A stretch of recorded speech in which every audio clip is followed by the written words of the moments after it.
Maya Collins thought she had buried the past forever until the one man who shattered her heart climbed into the backseat of her car. 4 years ago, Ethan Walker disappeared without a word, leaving her to pick up the pieces of a love she thought was real. Now, as a successful private driver, Maya has built a life of independence and control. But when Ethan's friend asks if they know each other, his response cuts deeper than any blade. "I don't know her. She's just the driver." What Maya doesn't know is that this public humiliation is only the beginning of a journey that will force them both to confront the fears that drove them apart. Some love stories get a second chance, but only if both people are brave enough to fight for it. If you're ready to see whether love can truly conquer fear, hit that subscribe button and tell me what city you're watching from. The afternoon sun streamed through Maya's apartment window as her phone buzzed on the kitchen counter. She wiped her hands on a dish towel and picked it up, seeing a text from her dispatcher. "Last-minute pickup needed. High-priority client. Can you take it?" Maya glanced at the clock. 2:30. She had planned to spend the rest of the day reading, but the extra money would help with her mother's birthday gift next week. "Sure, send me the details," she typed back. Within minutes, the client information appeared on her screen. Pickup at 4 p.m. Downtown office building. Drop off at a restaurant across town. Client name, E. Walker. Maya grabbed her keys and headed to the garage. Her black sedan gleamed under the fluorescent lights. She took pride in keeping it spotless. Being a private driver meant more than just getting people from point A to point B. It meant being professional, reliable, and invisible when needed. She'd been driving for 3 years now, ever since she decided she needed a break from office work.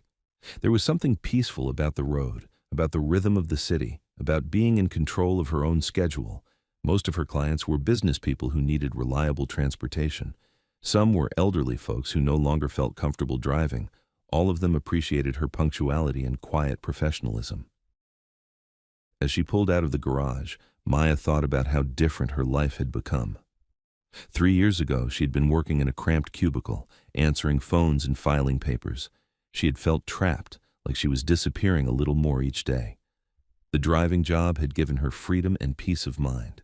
She could think while she drove. She could listen to podcasts or music between rides. She was her own boss. The downtown traffic moved slowly, but Maya had learned all the shortcuts. She arrived at the pickup location 5 minutes early and parked in the designated spot. The glass office building stretched up into the cloudy sky, its windows reflecting the busy street below. Her phone buzzed with an update. "Client will be down in 10 minutes, 3 passengers total." Maya adjusted her rearview mirror and smoothed her hair. She always dressed professionally, a simple black blazer and slacks. First impressions mattered in this business. At exactly 4 o'clock, she saw 3 people exit the building. 2 men and a woman, all in their late 20s, dressed in business casual clothes. They were laughing about something, walking with the easy confidence of people who had known each other for years. Maya stepped out of the car to greet them, as she always did. "Good afternoon. I'm Maya, your driver." The moment she spoke, one of the men stopped walking. He looked directly at her, and Maya felt her breath catch in her throat. Ethan Walker. After 4 years, there he was. He looked older, more serious. His brown hair was shorter now, styled differently. He wore a navy button-down shirt and khaki pants. But his green eyes were exactly the same, the eyes that had once looked at her like she was the only person in the world. Maya's heart hammered against her ribs, but she kept her expression neutral, professional, calm. Ethan stared at her for what felt like forever, but was probably only a few seconds. She saw the recognition flash across his face, saw him take a small step backward. "Ethan, you okay, man?" The other man, tall, athletic, with perfectly styled blonde hair, looked between Ethan and Maya with curiosity. "Yeah, I'm fine." Ethan's voice was rougher than Maya remembered. "Just thought I recognized someone for a second." Maya opened the rear door of the sedan. "Please, go ahead and get in." The woman, pretty with long dark hair and kind eyes, slid in first. "Thank you," she said warmly. The blond man followed. "This is nice. Way better than taking an Uber." He settled into the middle seat. "I'm Daniel, by the way. That's Claire. And the guy having the weird moment is Ethan." Ethan climbed in last, avoiding Maya's eyes completely. She closed the door and walked around to the driver's seat, her hands steady despite the storm raging inside her chest. "Where are we headed today?" she asked, though she already knew the address. "Marcello's on 5th Street, Daniel said. "You know the place?" "I do." Maya put the car in drive and pulled into traffic. The first few minutes passed in relative quiet. Claire and Daniel chatted about work, about weekend plans, about mutual friends. Ethan said almost nothing. Maya kept her eyes on the road, but she was acutely aware of his presence behind her, the way he sat perfectly still, the way he avoided looking at the rearview mirror where their eyes might meet. 4 years since he had walked out of her life without a word of explanation. She'd been 22 then, working part-time at a coffee shop while taking evening classes. He had been 24, just starting his first real job out of college. They had met on a rainy Tuesday morning when he had rushed into the coffee shop, soaking wet and white, minutes late for a meeting. Maya had made him a coffee and handed him a towel from behind the counter. He had looked at her like she had just saved his life. "You're an angel," he had said, and Maya had laughed. "Just a barista with good instincts." He had started coming in every morning after that. Always ordered the same thing. Medium coffee, 1 sugar, splash of cream. Always had a kind word or a funny story about his day. By the 3rd week, Maya had his coffee ready before he even asked for it. By the 6th week, he was waiting for her after her shifts ended. "Maya," Daniel's voice brought her back to the present. "You've been driving in the city long?" She glanced in the rearview mirror. Ethan was looking out the side window, his jaw tight. "About 3 years," she replied. "That's cool. I bet you've got some interesting stories." "A few," Maya said diplomatically. "Ever drive anyone famous? Rich people? Celebrities?" "I keep client information confidential." It was a polite way of saying she wouldn't gossip about her passengers. "Smart policy," Claire said approvingly. They hit a red light, and Maya found herself remembering the way Ethan used to talk about his dreams. He had wanted to start his own real estate company someday. He had big plans, big hopes. He used to sketch out business ideas on coffee shop napkins while Maya wiped down tables around him. The light turned green, and Maya focused on the road ahead. "This traffic is crazy," Daniel complained. "Good thing we left early." "Maya's doing great," Claire said. "We'll get there in plenty of time." "How do you know her name?" Daniel asked. "She introduced herself when we got in. Weren't you listening?" Maya felt Ethan shift in his seat. In the rearview mirror, she caught a glimpse of his profile. He was frowning, lost in thought. Those Tuesday and Thursday coffee conversations had turned into Saturday afternoon walks in the park. The walks had turned into dinners at little family-owned restaurants. The dinners had turned into long evenings at Maya's apartment, talking about everything and nothing until the sun came up. Ethan had been different then. Younger, maybe, more open. He used to tell her about his childhood, about the pressure he felt to succeed, about his fear that he wasn't smart enough or ambitious enough to make it in the business world. Maya had listened. She had encouraged him. She had believed in him when he didn't believe in himself. And then, one day, he had simply stopped coming to the coffee shop. No phone call, no text message, no explanation. Maya had waited for 3 weeks, making his coffee every morning just in case.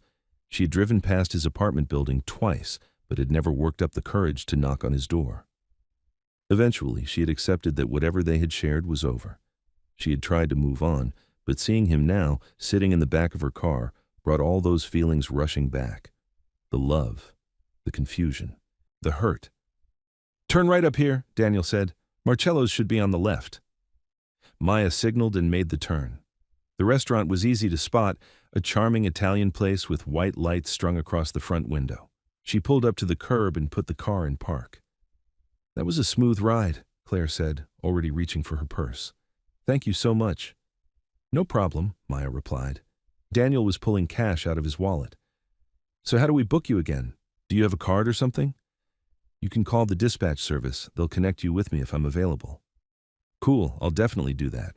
Daniel handed her the fare plus a generous tip. "You're way better than those rideshare drivers." Claire had already gotten out of the car. She leaned down to look through the open door.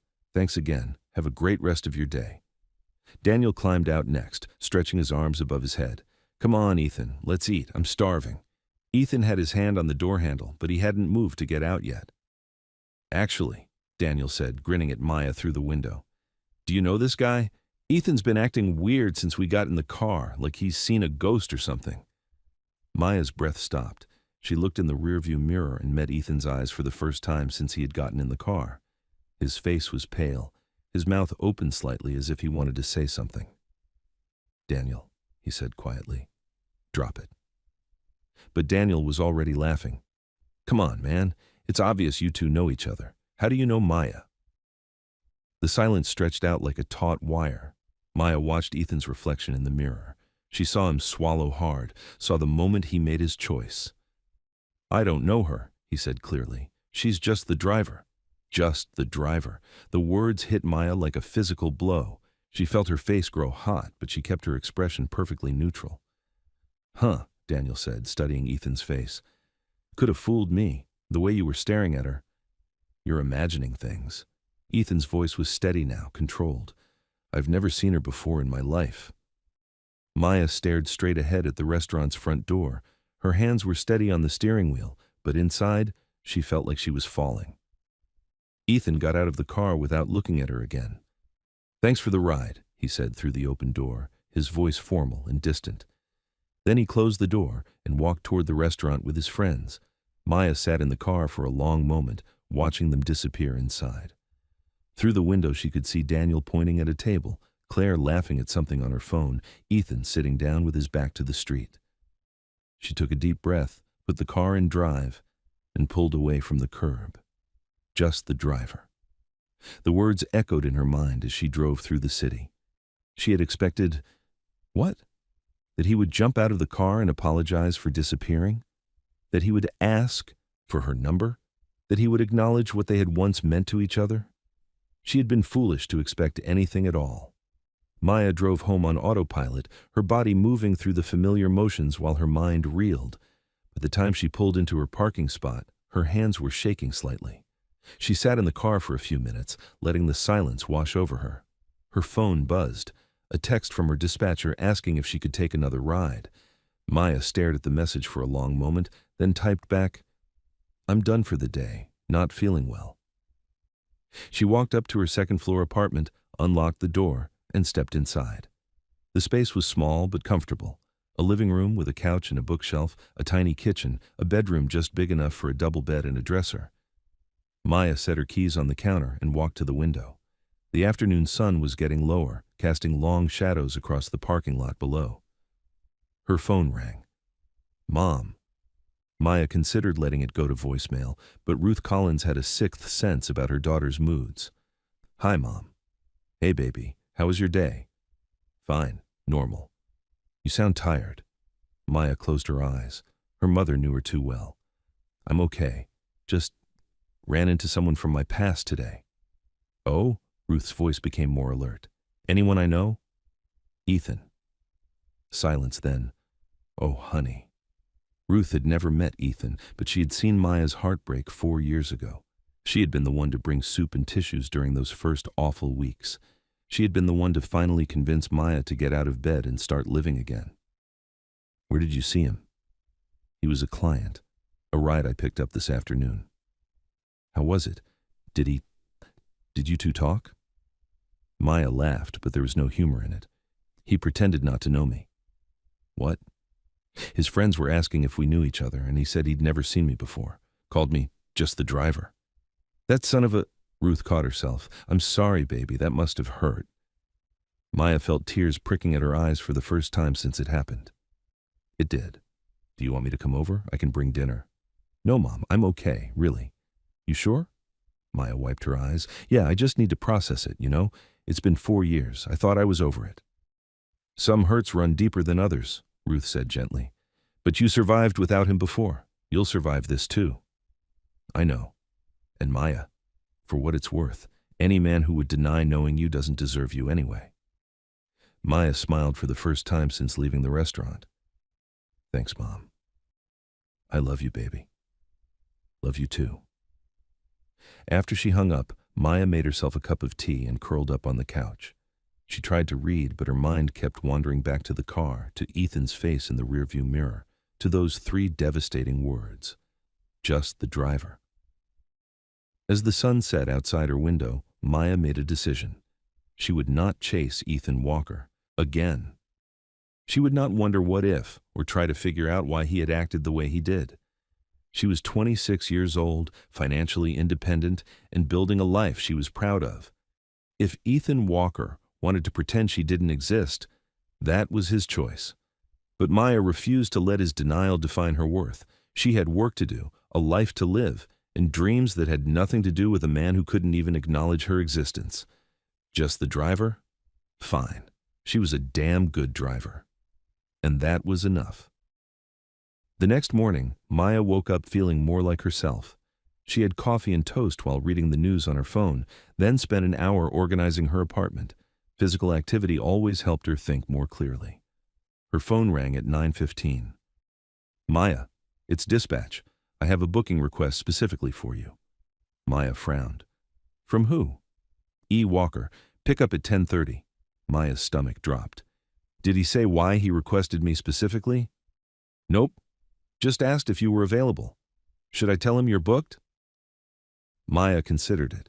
It would be easy to avoid him, safe. But she was curious, and maybe if she was honest with herself, she wanted to see what he would do. No, she said finally. I'll take it. Great. I'll send you the details. Maya showered and dressed carefully, choosing a crisp white blouse and black slacks. Professional. Untouchable. The pickup location was a coffee shop downtown, not the one where they had met, but close enough to make Maya wonder if he remembered. She arrived 5 minutes early and waited in the car, watching the entrance. At exactly 10:30, Ethan walked out. He was alone this time, carrying a laptop bag and wearing jeans and a gray sweater. He looked tired, like he hadn't slept well. Maya got out of the car to greet him, as she always did. Good morning, she said professionally. Morning. He looked directly at her this time, and Maya saw something in his eyes that might have been regret. Thank you for taking the ride. It's my job. Ethan winced slightly at her tone, but said nothing more. He climbed into the back seat, and Maya closed the door. Where to? She asked once she was behind the wheel. The Harrison Building. Do you know it? I do. Maya put the car in drive and pulled into traffic. The silence was different today, heavier, more charged. She could feel Ethan watching her in the rearview mirror. After 10 minutes of quiet, he finally spoke. Maya. Her name on his lips sent a shiver down her spine, but she kept her voice level.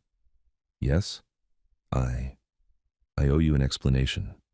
No, you don't. I think I do. Maya glanced in the mirror. Ethan was leaning forward slightly, his hands clasped in his lap. You don't owe me anything, Mr. Walker. We have no relationship outside of this car. The formal address hit its mark. Ethan flinched. That's not true. Isn't it? Maya turned right onto a busier street. Yesterday you made it clear that you don't know me. I'm just the driver, remember? Ethan was quiet for a long moment. When he spoke again, his voice was softer. I panicked. Okay? Daniel can be persistent. When he gets an idea in his head, he doesn't let it go. If I had admitted we knew each other, he would have kept asking questions. He would have wanted details. Maya said nothing. I wasn't ready for that conversation.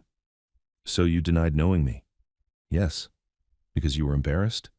Because I was scared. Maya felt a flash of anger. Scared of what? Of admitting you once dated a black woman? Of your friends knowing you slept with the help? That's not, Ethan's voice was sharp. That's not what this is about. Then what is it about? Silence. Maya pulled up to a red light and turned to look at him directly. I'm listening. Ethan met her eyes. She saw pain there, and something else she couldn't identify. It's about the fact that I never got over you, he said quietly. And seeing you again, it brought everything back. The light turned green, but Maya didn't move immediately.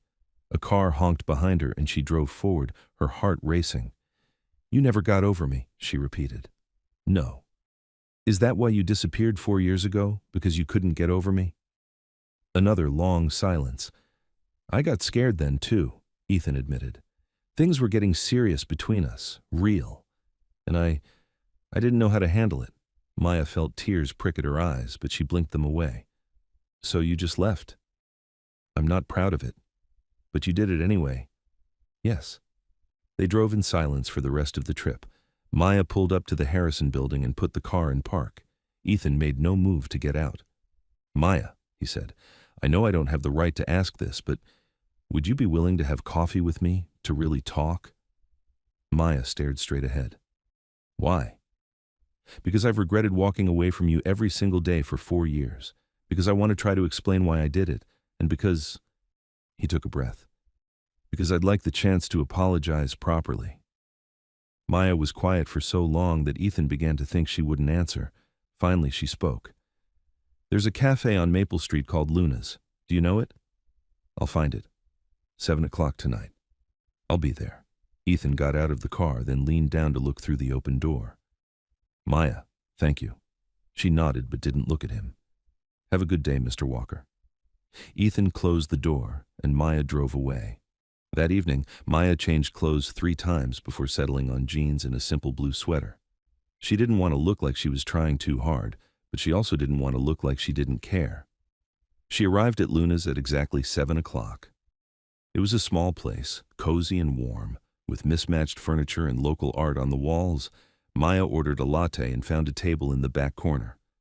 Ethan walked in 5 minutes later. He spotted her immediately and made his way over, looking nervous. Hi, he said. Hi. He sat down across from her, setting his coffee cup on the wooden table.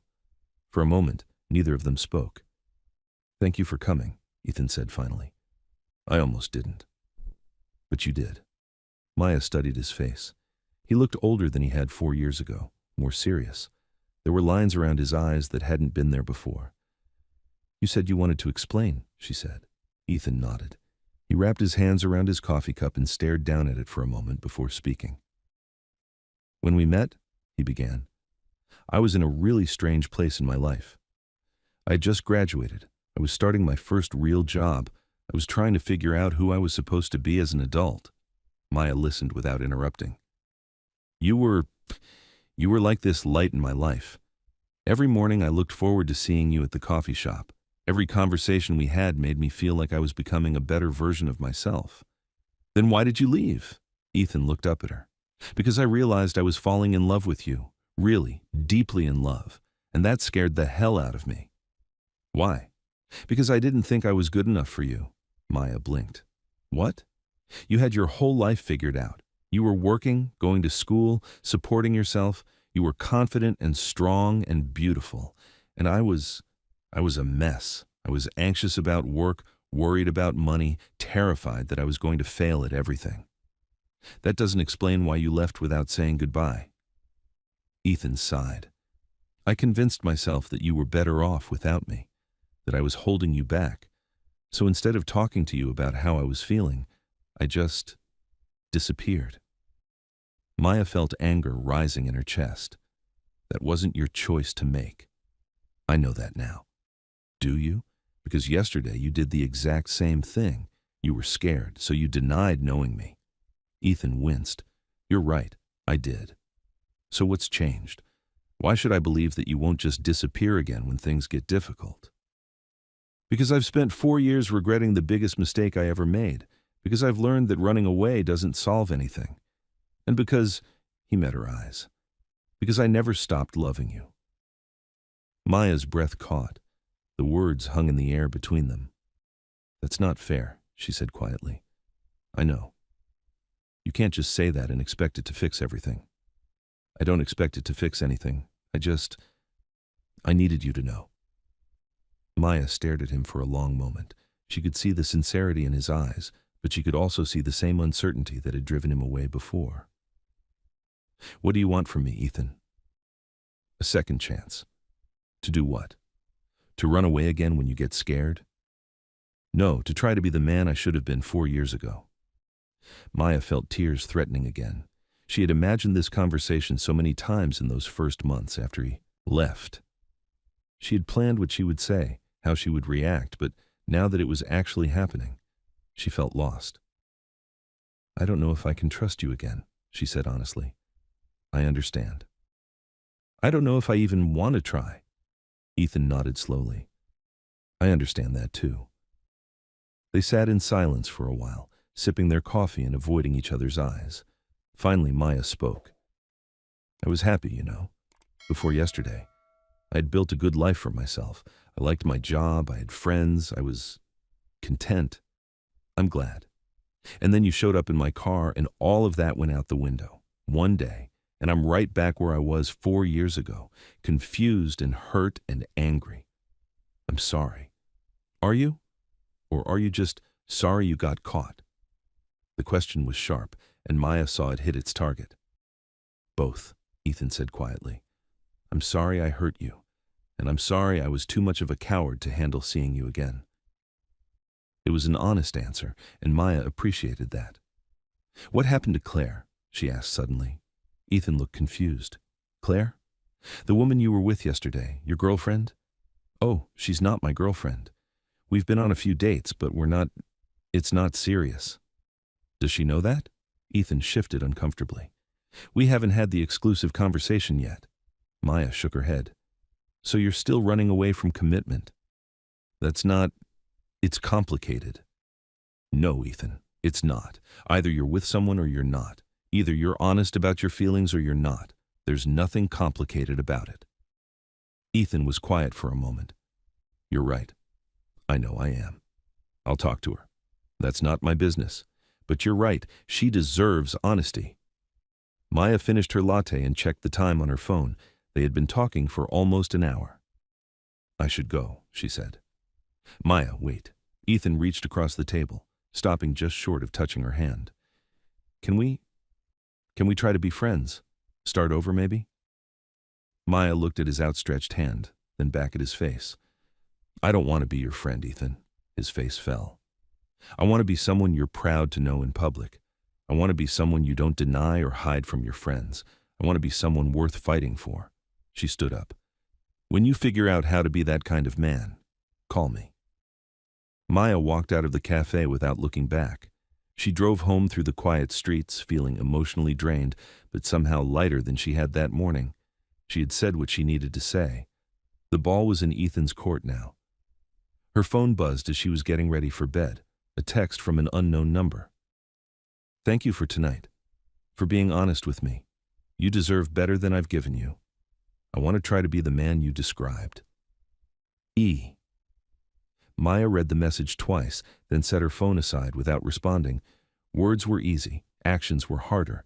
She would wait and see which one Ethan chose. The following Monday, Maya had a busy day scheduled. 3 rides, all regular clients. Mrs. Peterson needed a trip to her doctor's appointment. Mr. Chen had a business lunch across town. The Williamses needed a ride to the airport for their anniversary trip. Normal, predictable, safe. Maya was heading home from the airport when her phone rang. Dispatch. Hey Maya, I know you're done for the day, but I have an emergency request. Regular client, and they specifically asked for you. Who is it? Mr. Harris, he's at the hospital. Maya's chest tightened. Mr. Harris was 72 years old, a widower who hired her twice a week to drive him to grocery shopping and doctor appointments. He was kind and polite, always had stories about his late wife and his grandchildren. Is he okay? I think so. He just needs a ride home. Can you take it? Of course. Send me the address. Maya turned around and headed to the hospital. She found Mr. Harris in the main lobby, sitting in a wheelchair with his arm in a sling. Mr. Harris, what happened? His weathered face brightened when he saw her. Maya, dear, thank goodness you could come. I took a little tumble this morning. Nothing serious, just a sprained wrist and some bruised ribs. Are you sure you should be going home? Do you have someone to help you? My daughter's coming tomorrow. I'll be fine until then. He struggled to stand up. They wanted to call an ambulance to take me home, can you imagine? $40 for a 5-mile ride. Maya helped him into the passenger seat. He preferred sitting up front, said it made him feel less like cargo, and carefully buckled his seatbelt. Take your time, she said, no rush. As they drove through the city, Mr. Harris chatted about the nurses, about the terrible hospital food, about how different healthcare was from when his wife was alive. You know, he said as they pulled into his driveway, I've been thinking about something. What's that? You've been driving me around for almost 2 years now. In all that time, you've never mentioned a boyfriend or a husband. A beautiful young woman like you should have someone special. Maya smiled. Mr. Harris was always trying to play matchmaker. I'm focusing on my career right now. That's smart, but don't wait too long. Love has a way of passing you by if you're not paying attention. Maya helped him to his front door and made sure he could get inside safely. Thank you, dear, he said. You're an angel. As Maya drove away, she thought about Mr. Harris's words. Love has a way of passing you by if you're not paying attention. Was that what she was doing? Had she closed herself off so completely that she was missing opportunities for happiness? Her phone buzzed with another text from the unknown number, from Ethan. I talked to Claire today. We're not seeing each other anymore. It wasn't fair to her for me to be thinking about someone else. Maya stared at the message for a moment, then deleted it without responding. The next morning, she had another booking from E. Walker. This time, Maya almost declined. But curiosity got the better of her. Ethan was waiting outside a different coffee shop, holding 2 cups. I brought you coffee, he said when she got out of the car, the way you used to like it. 1 sugar, extra cream. Maya was surprised he remembered. Thank you, she said, accepting the cup. I was hoping we could talk while we drive, if that's okay. Maya studied his face. He looked more relaxed than he had at the cafe, more sure of himself. Where are we going? Riverside Park. I thought we could walk around the lake, if you want to. It was where they used to go on Saturday afternoons 4 years ago. Maya considered refusing, but something in his expression made her nod. Okay. They drove to the park mostly in silence, sipping their coffee. When Maya parked, Ethan paid the fare but made no move to get out. Maya, he said, before we walk, I want you to know that I've been thinking about what you said, about being the kind of man you described. And you were right, about everything. I've been running away from commitment. I've been hiding from difficult conversations. I've been letting fear make my decisions. Maya turned in her seat to face him. Okay? I don't want to be that person anymore.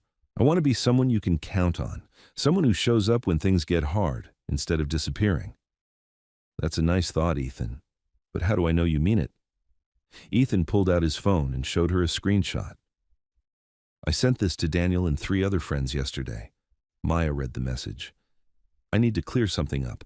The driver you met on Friday, Maya, is someone I knew years ago. We dated seriously, and I was an idiot for pretending not to know her. She's an incredible woman, and I was being a coward.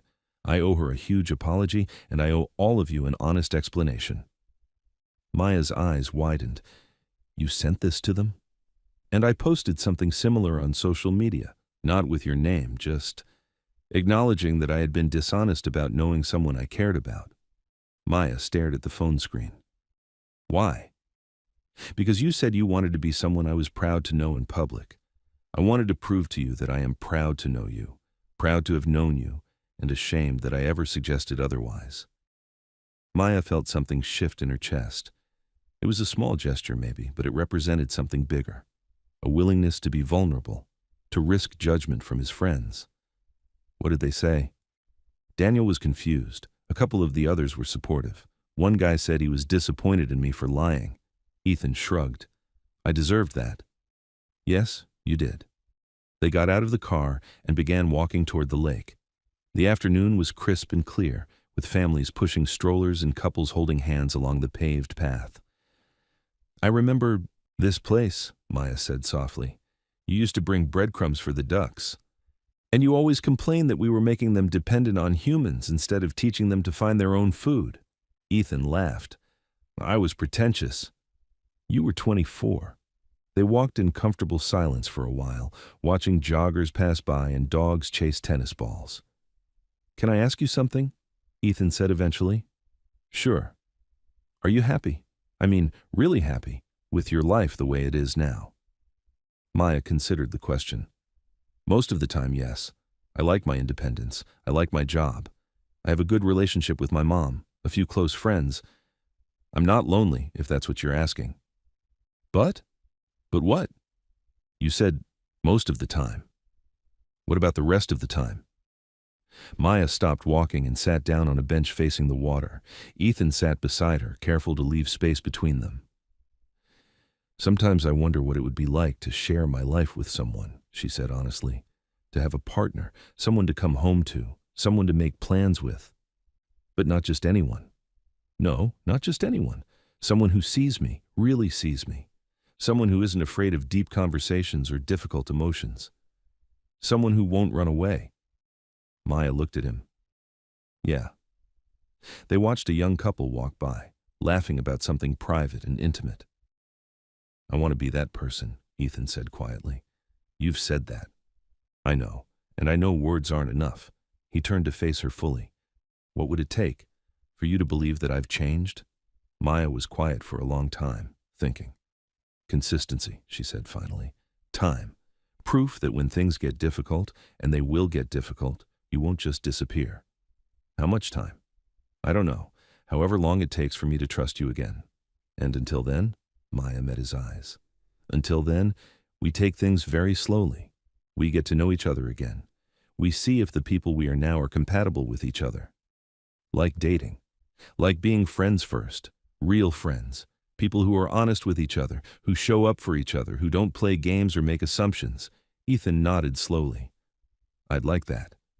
You might not. Real friendship requires vulnerability. It requires admitting when you're scared or confused or wrong. I'm scared right now, Ethan said. I'm scared that you'll realize I haven't changed enough.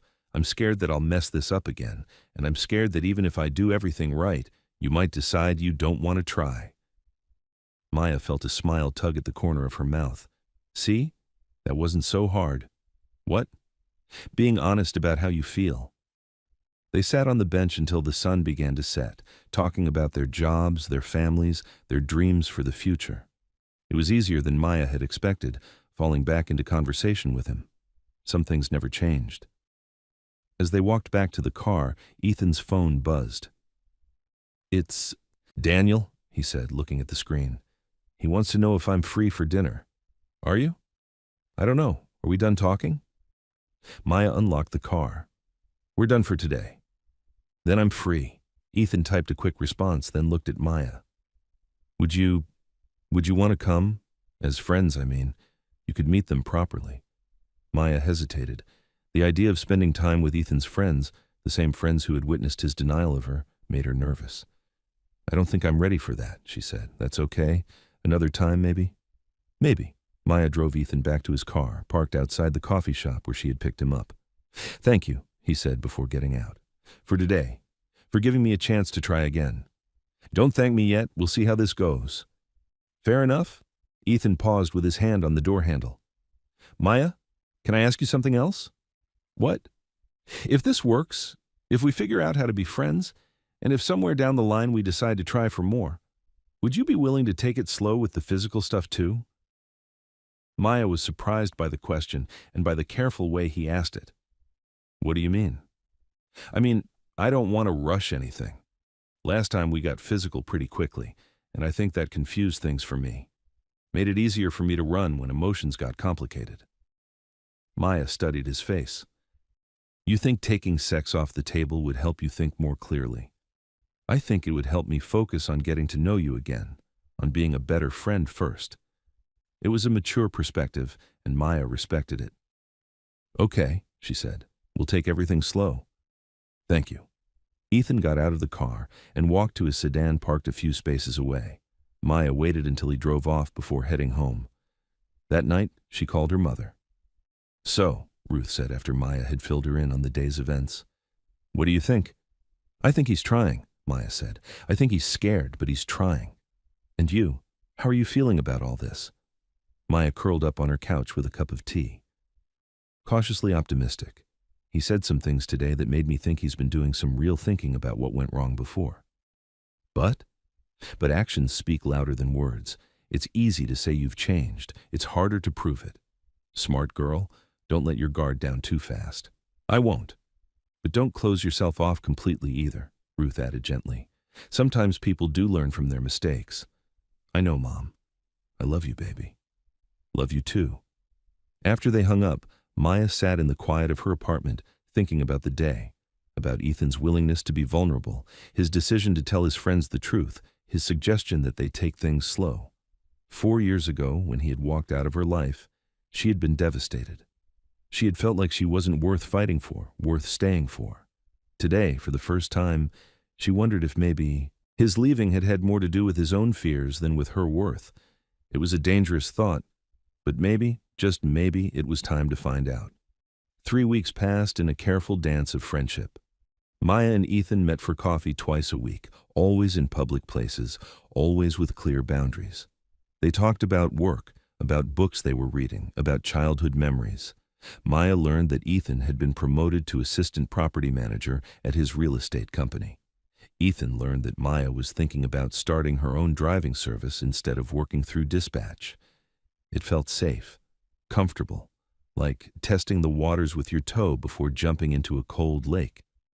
On a Thursday afternoon, Maya was driving Mrs. Patterson to her weekly bridge game when her phone buzzed with a text from Ethan.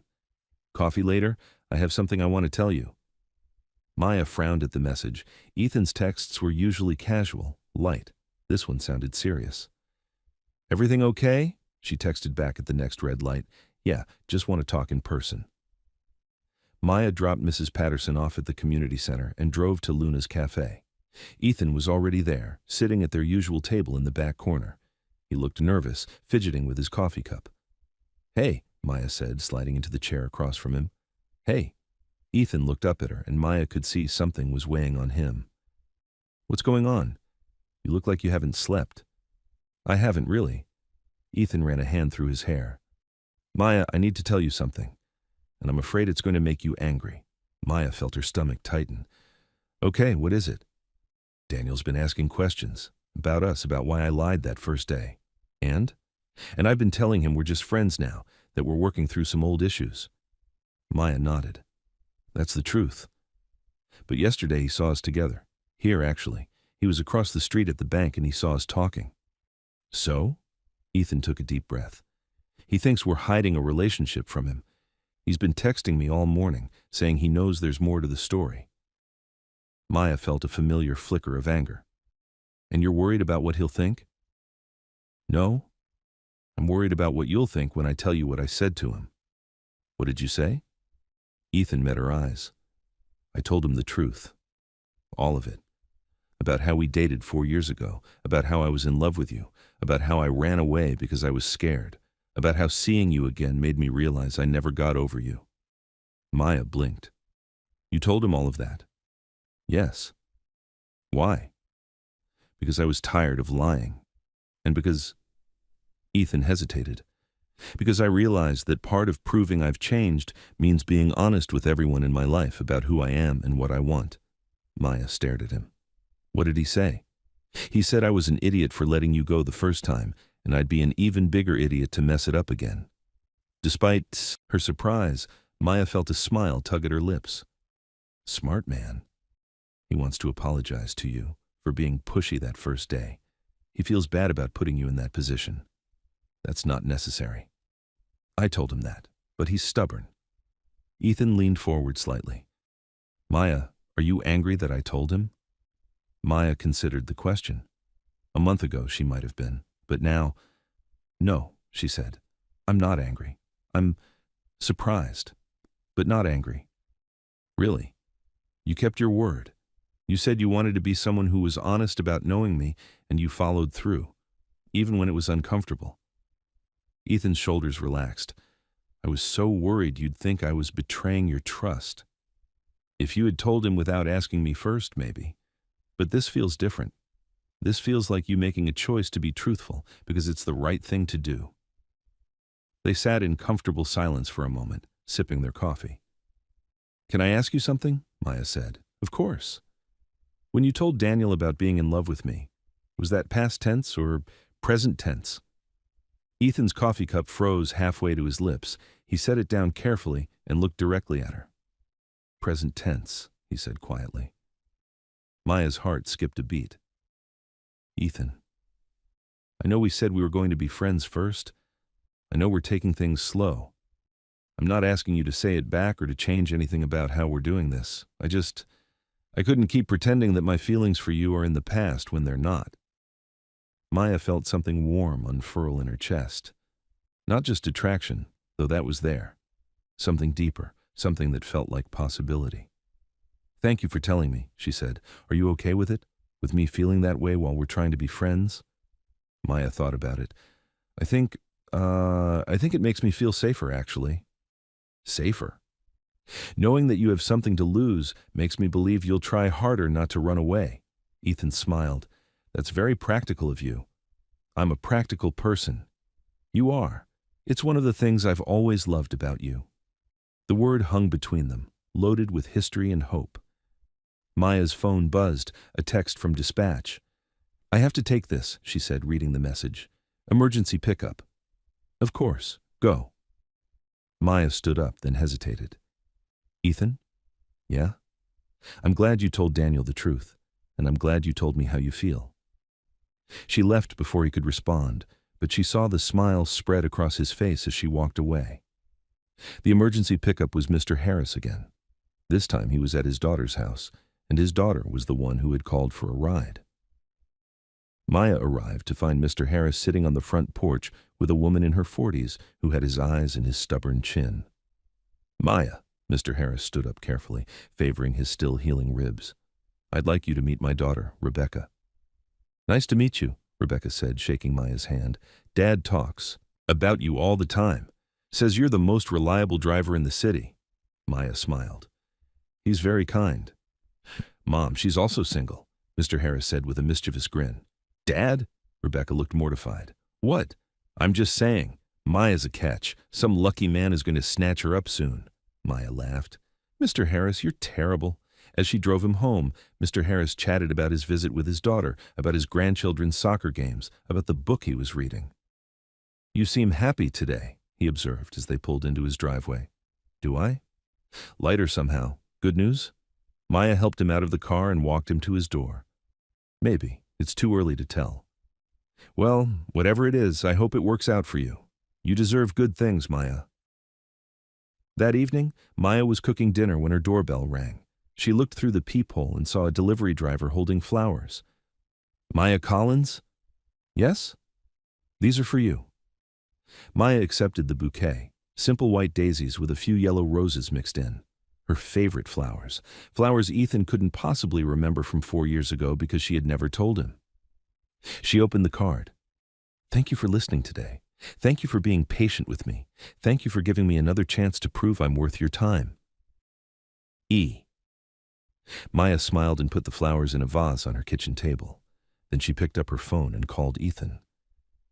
Did you get the flowers? He asked instead of saying hello. I did. How did you know daisies are my favorite? I didn't. I remembered that you always noticed them when we walked through the park. You'd point them out, say they looked cheerful. Maya felt her heart do a little flip. He had been paying attention, even to small things. They're beautiful, thank you. You're welcome, Maya. Yeah? I know we're taking things slow, but would you be willing to have dinner with me this weekend? Nothing fancy, just dinner. Maya looked at the flowers on her table, at the card propped beside them. Okay, she said, but I picked the place. Deal. Saturday evening, Maya met Ethan at Rosa's, a small family-owned Mexican restaurant she had discovered a few months ago. It was the kind of place where the food was authentic and the atmosphere was warm, where couples could talk without shouting over loud music. Ethan was already seated when she arrived, wearing dark jeans and a button-down shirt that brought out the green in his eyes. This place is great, he said as Maya sat down. How did you find it? I drove the owner's mother to the airport a few months ago. Mrs. Rodriguez told me all about her son's restaurant and made me promise to try it. And best tamales in the city. They ordered food and talked easily about work, about books, about a documentary Maya had watched about small business owners.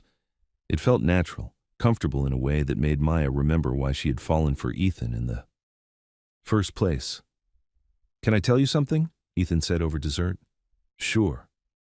These last few weeks getting to know you again, it's been the best part of my day. Every day. Maya felt warmth spread through her chest. Even when I'm being stubborn. Especially when you're being stubborn, it means you care enough to fight for what you believe in. I do fight for what I believe in. I know. It's one of the things I admire about you. Maya studied his face across the table. What are the other things? Other things?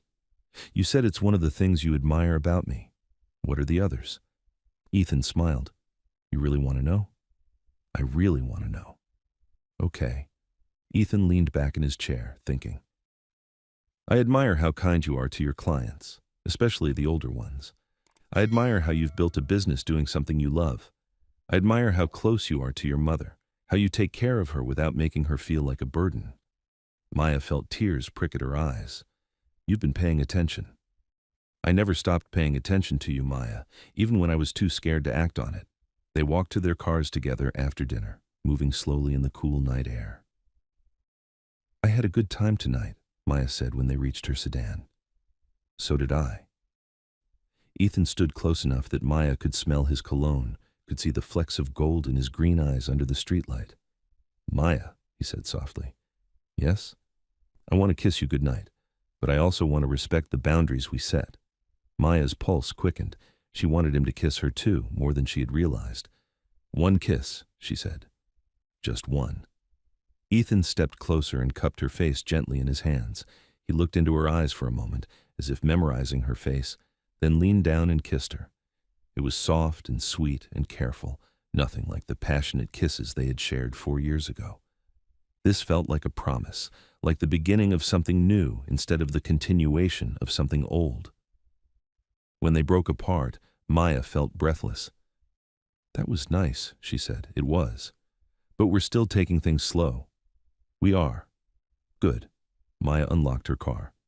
I'll talk to you tomorrow. You can count on it. Maya drove home with a smile on her face and butterflies in her stomach. For the first time in 4 years, she felt like she might be ready to risk her heart again. The next few weeks fell into a comfortable rhythm. Maya and Ethan had dinner once a week, coffee twice a week, and long phone conversations most evenings. They held hands when they walked, shared gentle kisses goodnight, but kept things from going further. Maya found herself looking forward to seeing him, to hearing his voice, to sharing the small details of her day. Ethan seemed lighter too, more confident in himself and in their relationship. One Thursday afternoon, Maya was driving a new client, a businesswoman named Janet who needed regular rides between meetings, when her phone rang. Maya, it was Ethan, and he sounded upset. I'm with a client. Can I call you back? My dad had a heart attack. I'm at the hospital. Maya's stomach dropped. Oh my God, is he okay? He's stable, but Maya, I'm scared. Maya looked at Janet in the rearview mirror, then made a decision. Which hospital? St. Mary's, but you don't have to. I'll be there in 20 minutes. Maya explained the situation to Janet, who was completely understanding about dropping her off early. Then Maya drove to the hospital as fast as traffic would allow. She found Ethan in the cardiac unit waiting room, sitting alone with his head in his hands. He looked up when she approached, and Maya could see the fear in his eyes. Hey, she said softly, sitting down beside him. You came. Of course I came. Ethan reached for her hand, and Maya let him take it. The doctor said it was a mild heart attack, but they want to keep him for observation. He's awake, but he looks so small. Old. How old is your dad? 68. He's always been this big, strong guy, you know? Seeing him in that hospital bed with all those wires. Maya squeezed his hand. It's scary when our parents get sick. But mild heart attacks are very treatable now. The fact that he's awake and stable is good news. I know. Logically, I know that. But I keep thinking about all the things I never said to him, all the times I was too busy or too stubborn to call. You'll have chances to say those things now. Ethan looked at her. Will you stay with me? Just for a while? I'll stay as long as you need me to. They sat together in the uncomfortable hospital chairs, watching nurses come and go, listening to the soft beep of machines from the rooms nearby. Maya, Ethan said after a while. Thank you for dropping everything and coming here. I know we said we were taking things slow, but having you here, it means everything to me. That's what people who care about each other do. They show up. Is that what we are now? People who care about each other? Maya looked at their joined hands, at the way Ethan's thumb was rubbing gentle circles over her knuckles. Yes, she said. I think that's exactly what we are. A doctor in scrubs approached them. Mr. Walker? Ethan stood up quickly. That's me. Your father's asking for you. He's doing well, and you can see him now. Just family for now, the doctor added, glancing at Maya. She's family, Ethan said without hesitation. She's with me. Maya felt something shift in her chest at those words. She's family. She's with me. They followed the doctor to a small room where Ethan's father was propped up in bed, looking pale but alert. He was a tall man with silver hair and eyes the same green as his son's. "Dad," Ethan said, his voice thick with emotion. "Hey, kiddo. Stop looking like someone died. I'm fine." "You had a heart attack." "A small one. The doctor says I'll be home by Monday if I behave myself." Ethan's father's eyes moved to Maya. "And who is this lovely young woman?" "Dad, this is Maya. Maya, my father, Robert Walker." "It's nice to meet you, Mr. Walker." Robert studied Maya's face with interest.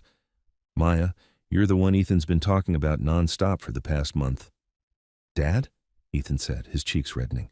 "What? I'm just saying. Maya said this. Maya thinks that. Maya makes the best coffee. I was starting to wonder if you'd made her up." Maya smiled. "He talks about you too, all good things." "Well, he'd better. I raised him right." Robert looked between them with sharp eyes. "So how long have you two been together?" It's complicated," Ethan said. "Complicated how?"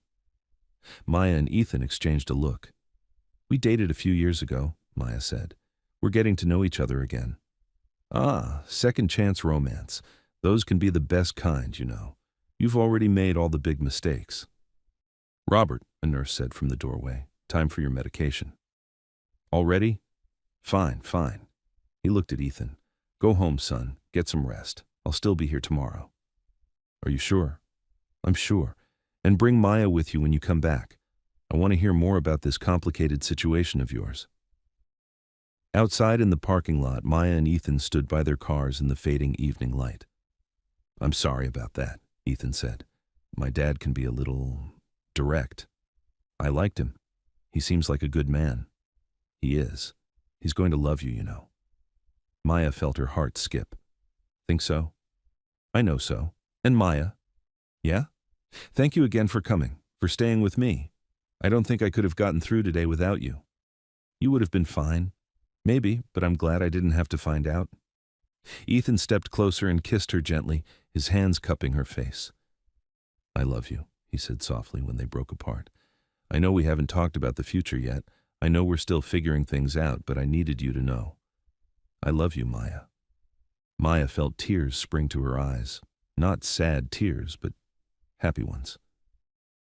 "I love you too," she whispered. "Yeah? Yeah." They held each other in the hospital parking lot as the stars appeared overhead, both of them thinking the same thing. This time felt different. This time felt right.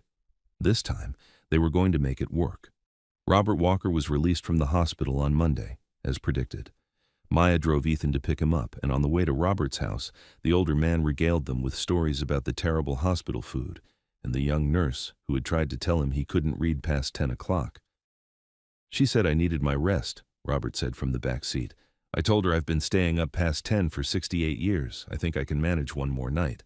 Maya laughed. "You sound like my mom. She had surgery last year and drove the entire nursing staff crazy." "Smart woman? Your mother? What's her name?" "Ruth Collins." "Maybe I should meet her sometime." Maya caught Ethan's grin in the rearview mirror. "Maybe you should." They got Robert settled at home with groceries and his medications organized. Maya was surprised by how much Ethan's father reminded her of Mr. Harris. The same dry sense of humor, the same stubborn independence, the same warmth beneath the gruff exterior.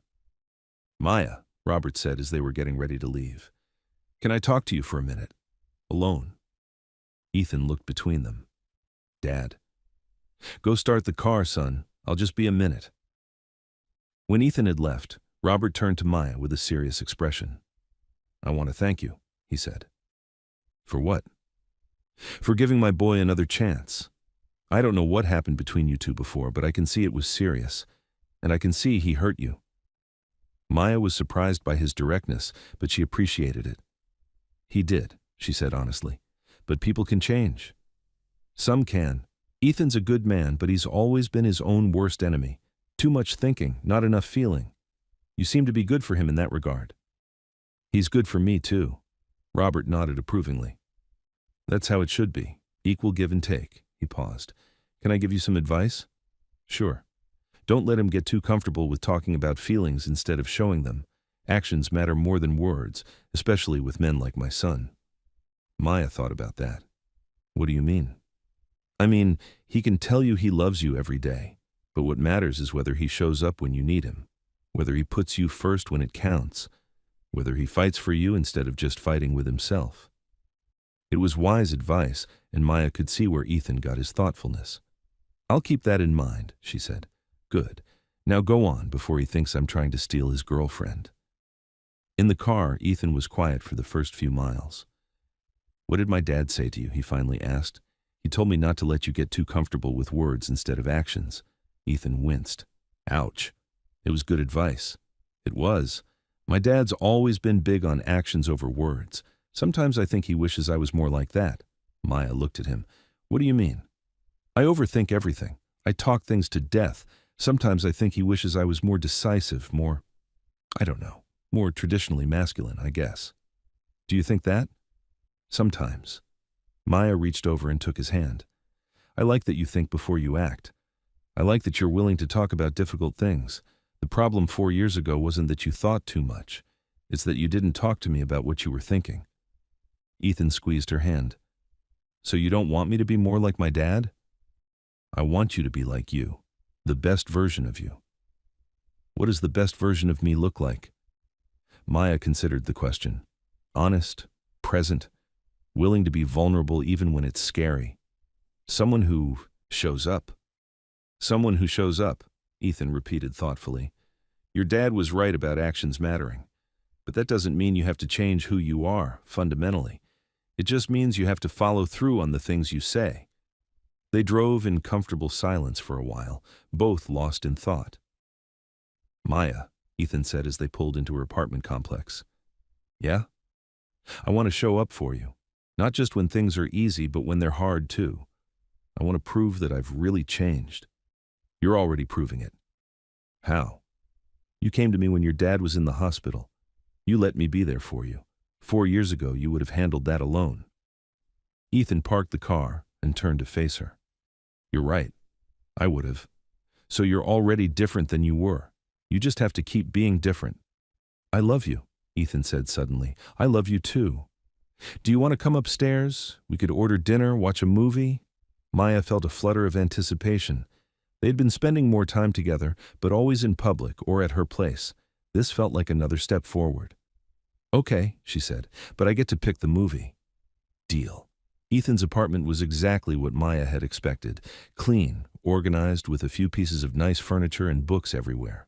The walls were decorated with black and white photographs of the city, and his coffee table was covered with real estate journals and a half-finished crossword puzzle. It's very you, Maya said, looking around. Is that good or bad? It's good. It feels like home. They ordered Chinese food and curled up on Ethan's couch to watch an old romantic comedy Maya had picked. Halfway through the movie, Maya found herself paying more attention to the way Ethan's arm felt around her shoulders than to what was happening on screen. This is nice, she said during a commercial break. What is? This, being here with you, feeling normal. Ethan looked down at her. Is this what normal feels like to you? I think so. What does it feel like to you? Like coming home. Maya felt her heart squeeze. She turned in his arms so she could see his face properly. Ethan? I think I'm ready. Ready for what? To stop taking things so slow. Ethan's eyes searched her face. Are you sure? I'm sure, are you? I've been sure since the day I saw you again, Ethan said softly.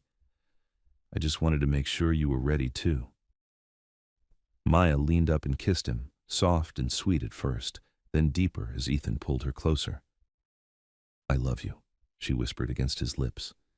I love you too. So much. They turned off the movie and spent the evening talking and kissing and simply being together. It felt natural, right in a way that made Maya wonder how she had ever doubted this could work. When Maya finally went home late that night, she felt different, settled in a way she hadn't felt in years. For the first time since Ethan had walked back into her life, Maya allowed herself to believe that maybe this time, love would be enough. The next morning, Maya woke up with a sense of lightness she hadn't felt in years. She had coffee and toast while looking out her kitchen window at the city waking up below. Her phone rang as she was getting dressed for work. "Good morning, beautiful." Ethan's voice was warm and happy. "Good morning yourself. How did you sleep?" "Like a baby. You?"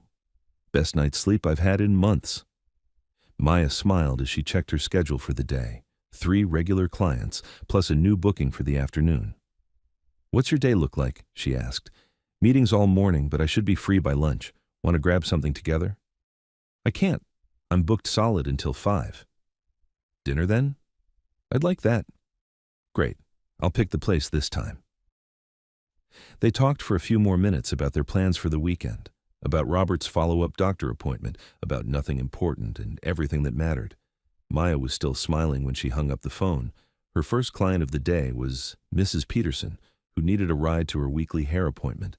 Mrs. Peterson was 83 years old and had been getting her hair done at the same salon for 30 years. "You're glowing today, dear," Mrs. Peterson said from the passenger seat. "Am I?" "Oh, yes. It's the glow of a woman in love." Maya laughed. "That obvious? At my age, you learn to recognize the signs. New boyfriend?" "Not new exactly. Someone from my past. Even better. Second chances can be wonderful if you get them right." Maya thought about Robert's advice the day before, about actions mattering more than words. "How do you know if you're getting it right?" she asked. "Oh, honey, you feel it in your bones. When someone really loves you, not just the idea of you, but the real you, everything feels possible." "Does everything feel possible to you with your husband?" Mrs. Peterson's face softened. "We've been married 58 years, and he still brings me coffee in bed every morning, still opens doors for me, still tells me I'm beautiful even though I look like a wrinkled old prune." "That's sweet." "It's not about the grand gestures, dear. It's about the small things, day after day, year after year. That's how you know it's real." Maya dropped Mrs. Peterson at the salon and drove to her next pickup, thinking about the older woman's words. The small things, day after day. Her second client was Mr. Chen, who needed a ride to a business lunch. He was a quiet man who usually spent the ride making phone calls or reviewing documents, but today he seemed more talkative. "Beautiful day," he said as they drove through downtown. "It is." "You seem happy today, Maya." Maya was starting to wonder if her good mood was really that obvious. "I am happy." "Good. Life's too short not to be happy when you have the chance." Her third client was a new one, a woman named Sarah who had booked a ride to the airport. Sarah was probably in her 30s, well-dressed, carrying a small overnight bag. "Business trip?" Maya asked as they loaded her luggage. "Wedding," Sarah said with a grimace. "That doesn't sound very exciting." "My ex-boyfriend's wedding." Maya winced. "Ouch." "Yeah, but I promised his sister I'd be there. She's been my best friend since college." "That's complicated." "Very." Sarah settled into the back seat. "Can I ask you something personal?" "Sure. Do you believe people can really change? Like, fundamentally change?" It was such a loaded question, especially given everything Maya had been thinking about lately. "I think people can grow," Maya said carefully. "I think they can learn from their mistakes and make better choices. But changing who you are at your core, that's harder. What if someone hurt you badly and then claimed they'd changed? Would you believe them?" Maya thought about Ethan, about the past few months, about the man he was now versus the man he had been 4 years ago. "I think I'd want to see proof," she said. "Not just words, but actions. Consistency over time." "How much time?" "However long it took for me to feel safe again." Sarah was quiet for a moment. "That's good advice. Are you thinking about giving someone a second chance?" "Maybe. It's complicated." Maya glanced in the rearview mirror. Sarah was staring out the window, lost in thought. "For what it's worth," Maya said, "I think the fact that you're asking these questions means you already know what you want to do. You're just trying to talk yourself out of being scared." Sarah smiled for the first time since getting in the car. "You're pretty wise for a driver." "I've had some good teachers." At the airport, Sarah tipped generously and thanked Maya for the conversation. "Good luck," Maya said, "whatever you decide." "Thanks, and Maya, I hope your second chance works out." Maya drove away from the airport, thinking about the conversation, about the patterns she was seeing in her life lately. Everyone seemed to be dealing with questions of love and trust and second chances. Her phone buzzed with a text from Ethan. "Dinner at Romano's at 7? I made reservations." Romano's was fancy, the kind of place people went for special occasions. "What's the occasion?" she texted back. "You'll see." Maya smiled and typed back, "I'll be there." The rest of the afternoon passed quickly. Maya had one more client, a ride to a doctor's appointment, then she headed home to get ready for dinner. She chose a blue dress that brought out her eyes and made her feel confident. As she was putting on earrings, her phone rang. "Hey, Mom." "Hi, baby. How are you?" "Good. Really good, actually." "You sound good. Things going well with Ethan?" "They are." Maya told her mother about the past few weeks, about meeting Robert, about feeling like she and Ethan were building something real. "I'm happy for you," Ruth said. "But I want you to be careful too." "Careful how?" "Don't lose yourself in being happy, baby. Don't ignore red flags just because things are going well right now." "I won't, Mom." "I know you won't. You're smart. You've got good instincts." Ruth paused. "But sometimes when we want something to work out, we can talk ourselves into overlooking things we shouldn't overlook." "Has Ethan done something that worries you?" "No, honey, he hasn't. I just want you to keep your eyes open, that's all. Love is wonderful, but it's not everything." Maya thought about her mother's words as she drove to Romano's. Ruth was right to be cautious. Maya had been hurt before, badly enough that it had taken years to recover. She couldn't afford to make the same mistake twice. But as she pulled into the restaurant parking lot and saw Ethan waiting by the entrance, looking handsome in a dark suit, Maya felt her heart lift with genuine happiness. Some risks were worth taking. Romano's was busy for a Thursday night, filled with couples celebrating anniversaries and business deals being made over expensive wine. Ethan guided Maya to a quiet table by the window, where candles cast warm light over the white tablecloth. "This is nice," Maya said, settling into her chair. "Very fancy." "You deserve fancy." The waiter brought them menus and recited the evening's specials. Maya noticed Ethan seemed nervous, fidgeting with his napkin and glancing around the restaurant. "Are you okay?" she asked after they ordered. "Yeah, I'm fine, just thinking about some things." "What kind of things?" Ethan reached across the table and took her hand. "Good things. Future things."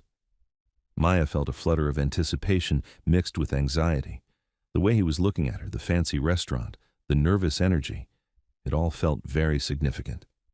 "Ethan, what's going on?" "Can we eat first? I promise I'll explain everything, but I want to enjoy dinner with you." So they ate and talked about lighter topics: Robert's recovery, Maya's difficult client from the day before, a funny story Ethan had heard at work.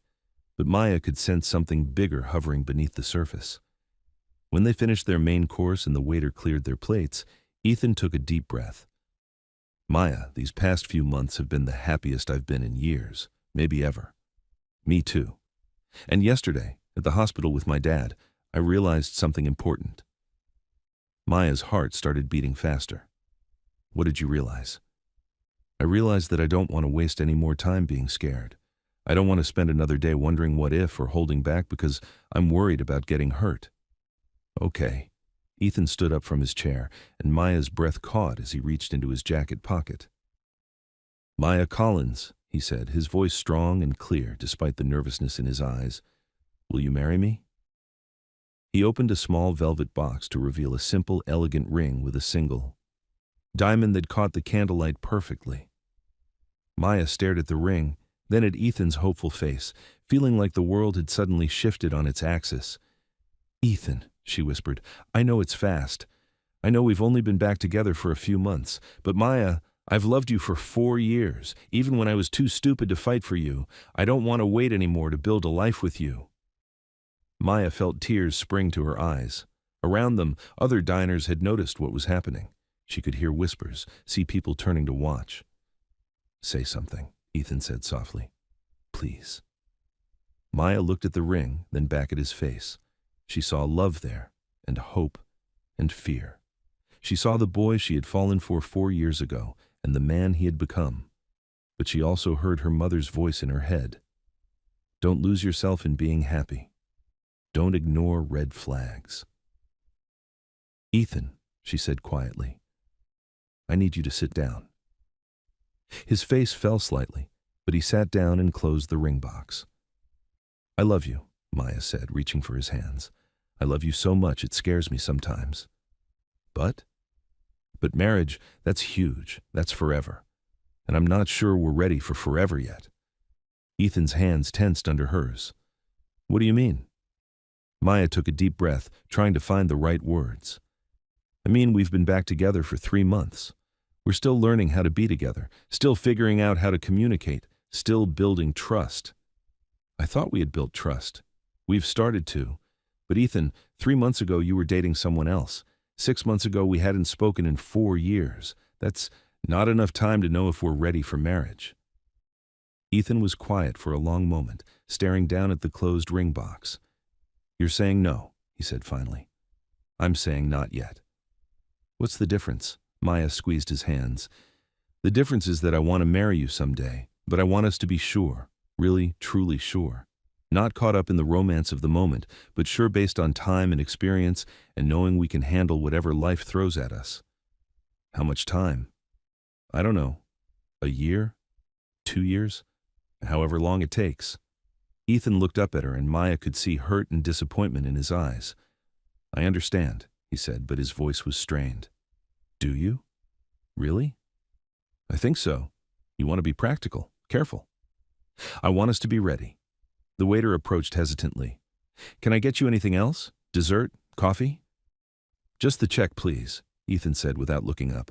They drove to Maya's apartment in heavy silence.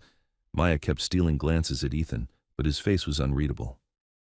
"Are you angry?" she asked as he walked her to her door. "No, I'm not angry." "Then what?" Ethan leaned against the door frame. "I'm disappointed, and I'm worried." "Worried about what?" "That this is history repeating itself. That you're pulling away because you don't really trust me." Maya felt a flash of frustration. "That's not what this is about." "Isn't it? 3 months ago you said you wanted proof that I'd changed. I thought I'd given you that proof." "You have. But proving you've changed and being ready for marriage are 2 different things." "Are they?" "Yes. Ethan, marriage isn't just about love, it's about being partners in everything. Finances, decisions, family, crisis. We haven't even talked about most of those things yet." Ethan was quiet for a moment. "You're right. We haven't. So you understand why I want to wait?" "With my head, yes. With my heart, it feels like rejection." Maya felt tears prick at her eyes. "It's not rejection. It's the opposite. I want this to work so badly that I'm willing to take the time to make sure we get it right." "And if I can't wait that long?" The question hung between them like a challenge. "Then maybe we want different things," Maya said quietly. Ethan stared at her for a long moment, then nodded slowly. "Maybe we do." He kissed her cheek gently, then turned and walked away without another word. Maya watched him drive off, then went inside and sat on her couch, still wearing her blue dress, wondering if she had just made a terrible mistake. Maya didn't hear from Ethan the next day, or the day after that. She went through the motions of her normal routine, driving clients, grocery shopping, having dinner with her mother, but her mind kept returning to Thursday night. Had she been right to ask him to wait? Or had she let fear make her decision for her? On Sunday morning, her phone rang. Maya's heart leaped, hoping to see Ethan's name on the screen. Instead, it was Mr. Harris. "Maya, dear, I hope I'm not calling too early." "Not at all, Mr. Harris. How are you feeling?" "Much better, thank you. My wrist is almost back to normal, but I'm calling because I need a ride this morning, and I specifically requested you." "Of course. Where do we need to go?" "The cemetery. It's my wife's birthday, and I like to bring her flowers." Maya felt her heart squeeze. "I'd be honored to drive you." She picked up Mr. Harris an hour later. He was dressed in his best suit and carrying a bouquet of yellow roses. She loved yellow roses, he said as Maya helped him into the passenger seat, said they reminded her of sunshine. The cemetery was quiet and peaceful, with old oak trees providing shade over the rolling hills. Mr. Harris directed Maya to a section near the back, where a simple granite headstone read, "Eleanor Harris, beloved wife and mother." Maya waited in the car while Mr. Harris visited his wife's grave, watching him through the window as he arranged the flowers and spoke quietly to the headstone. After about 20 minutes, he walked slowly back to the car. Thank you for waiting, he said as Maya helped him buckle his seatbelt. Of course. How long were you married? 47 years. That's wonderful. You must miss her very much. Every day. Mr. Harris settled back in his seat as Maya started the car. But missing someone and being grateful for the time you had with them, those can exist together. They drove in comfortable silence for a few minutes before Mr. Harris spoke again. Can I tell you something, Maya? Sure. Eleanor and I almost didn't get married. Maya glanced at him in surprise. Really? Oh yes. I proposed to her after we'd been dating for 8 months and she said no. She said no? She said she needed more time, said we were too different, that we moved at different speeds, that she wasn't sure we were compatible for the long haul. Maya felt her chest tighten. What did you do? I was hurt, angry even. I couldn't understand why she didn't want to marry me if she loved me. But you stayed together? Barely. I gave her an ultimatum, said I couldn't wait around forever, that she needed to make up her mind. And, Mr. Harris sighed, and she broke up with me. Said if I couldn't respect her need for time, then maybe we weren't right for each other after all. Maya's heart sank. How long were you apart? 6 months. The longest 6 months of my life. What brought you back together? I did. I realized that my hurt feelings and my pride were less important than the woman I loved. I realized that if she needed time, the loving thing to do was give her time. Maya pulled into Mr. Harris's driveway and turned to face him fully. What happened when you went back to her? I apologized. I told her I understood why she had wanted to wait and that I was willing to wait as long as she needed. I told her that being with her was more important than being married to her. And then? Mr. Harris smiled. And then she said she was ready. We got married 6 months later, and we had 47 beautiful years together. Maya felt tears in her eyes. Mr. Harris, why are you telling me this? Because you look like a woman who's facing a difficult decision, and because sometimes, when you're in the middle of something, it's hard to see the big picture. What's the big picture? That love isn't about getting what you want when you want it. It's about wanting the other person to be happy, even if that means waiting. Maya helped Mr. Harris to his door, his words echoing in her mind. After she made sure he was settled safely inside, she sat in her car for a long time, thinking. That evening, she called her mother. I think I made a mistake, Maya said without preamble. What kind of mistake? Maya told Ruth about the proposal, about turning Ethan down, about the silence since Thursday night. Oh, honey, Ruth said when Maya finished. How do you feel about it now? Confused, scared, like maybe I let fear make my decision instead of love. Do you want to marry him? Yes, I think so. But I also think I was right to want more time. Those two things can both be true. Can they? Of course they can. The question is, what do you want to do about it? Maya was quiet for a moment. I want to talk to him. I want to explain better what I was thinking, and I want to know if he's willing to wait. And if he's not, then I guess I'll have my answer about what kind of man he really is. That's my smart girl. After she hung up with her mother, Maya sat on her couch staring at her phone. She started to text Ethan 3 different times, then deleted each message.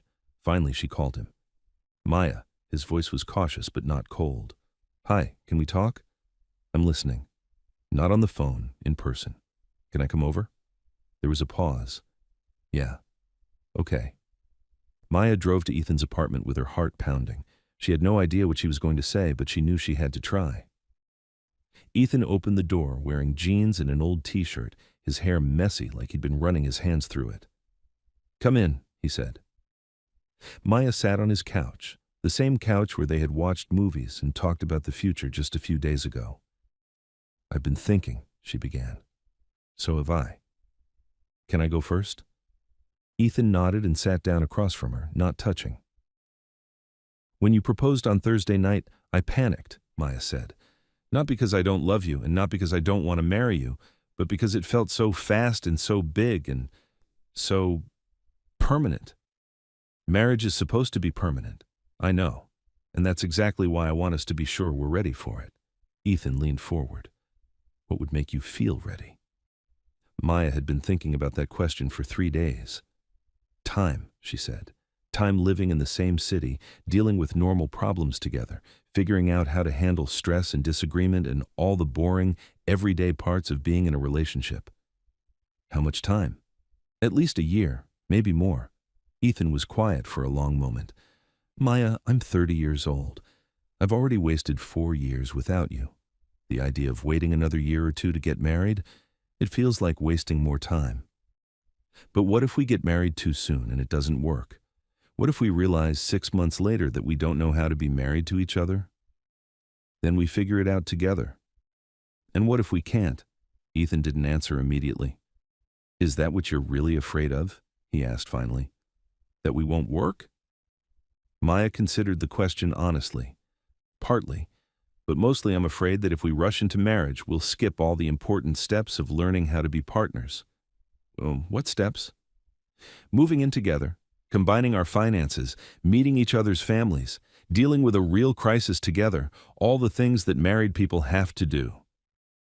Ethan looked at her for a long moment. So, you want us to live together first? I want us to take the normal steps toward marriage instead of jumping from 3 months of dating to engagement. And you think that will make you feel more secure? I think it will give us both a better sense of whether we're really compatible for the long term. Ethan stood up and walked to the window, staring out at the street below. What are you thinking? Maya asked. I'm thinking that you're probably right, and I'm also thinking that waiting is going to be really hard for me. Why? Because I already know I want to marry you. Having to wait feels like being told I can't have something I've already decided I want. Maya joined him at the window. But what if waiting helps you be more sure, too? What if it doesn't? What if a year from now you find another reason to wait? It was a fair question, and Maya didn't have a good answer. I guess you'll have to trust that I'm not trying to avoid commitment, she said. I'm trying to make sure our commitment is based on reality instead of hope. Ethan turned to look at her. And you'll have to trust that I'm not going anywhere, even if waiting is hard for me. Can you do that? I don't know.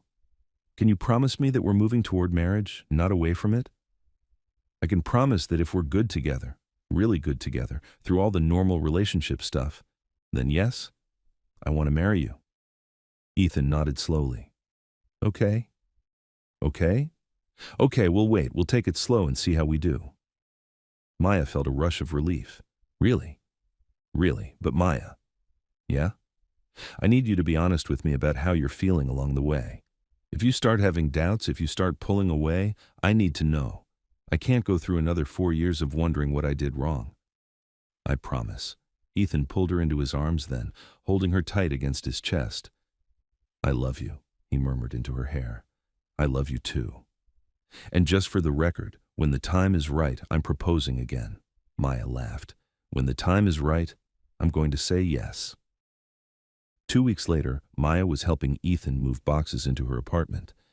They had decided that living together was the logical next step, and since Maya's lease was month to month and Ethan's wasn't up for another 6 months, it made sense for him to move in with her. Where do you want this? Ethan asked, carrying a box marked books.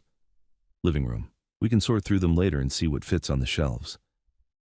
Maya's small apartment felt even smaller with Ethan's belongings scattered around. But there was something exciting about it too, something that felt like progress. I think that's the last of it, Ethan said, setting down the box and looking around at the chaos. Now comes the fun part, Maya said, figuring out how to fit 2 people's lives into one space. They spent the afternoon unpacking and reorganizing, making decisions about whose coffee maker to keep and where to put Ethan's desk. It was harder than Maya had expected. Not the physical work, but the negotiation required for every small choice. We don't need 2 sets of dishes, Maya said, looking at the collection of plates and bowls spread across her kitchen counter. Agreed. But which set do we keep? Yours are nicer. But yours have sentimental value. They were your grandmother's. But yours match. But yours have history.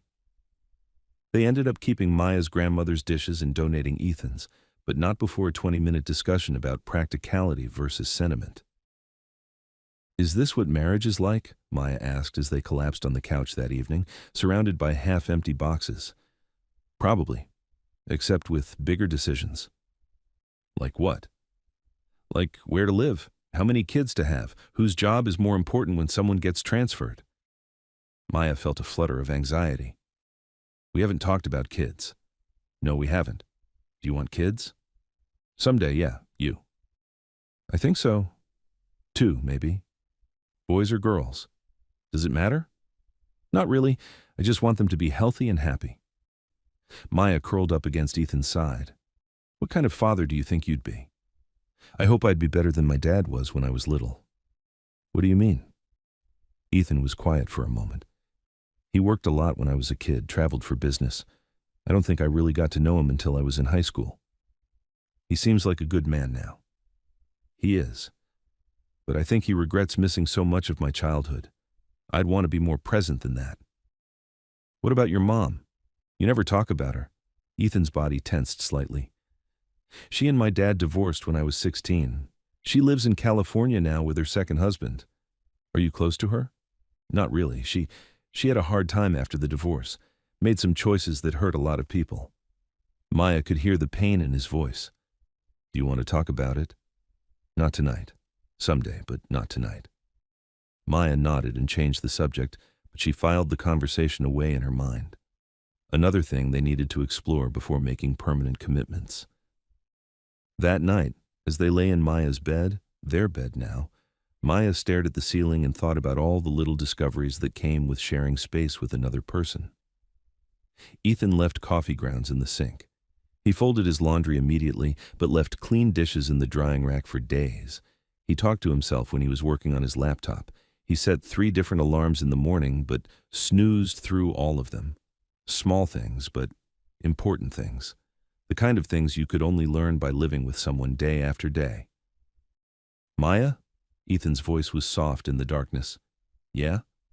Thank you. For what? For letting me move in. For being willing to take this step. Maya rolled over to face him. Thank you for being patient with my need to go slowly. Even when it's hard? Even when it's hard, Ethan kissed her forehead. I love you. I love you too. As Maya drifted off to sleep, she thought about Mr. Harris and his wife, about waiting 6 months and then having 47 years together. She thought about her mother's advice to keep her eyes open, but her heart available.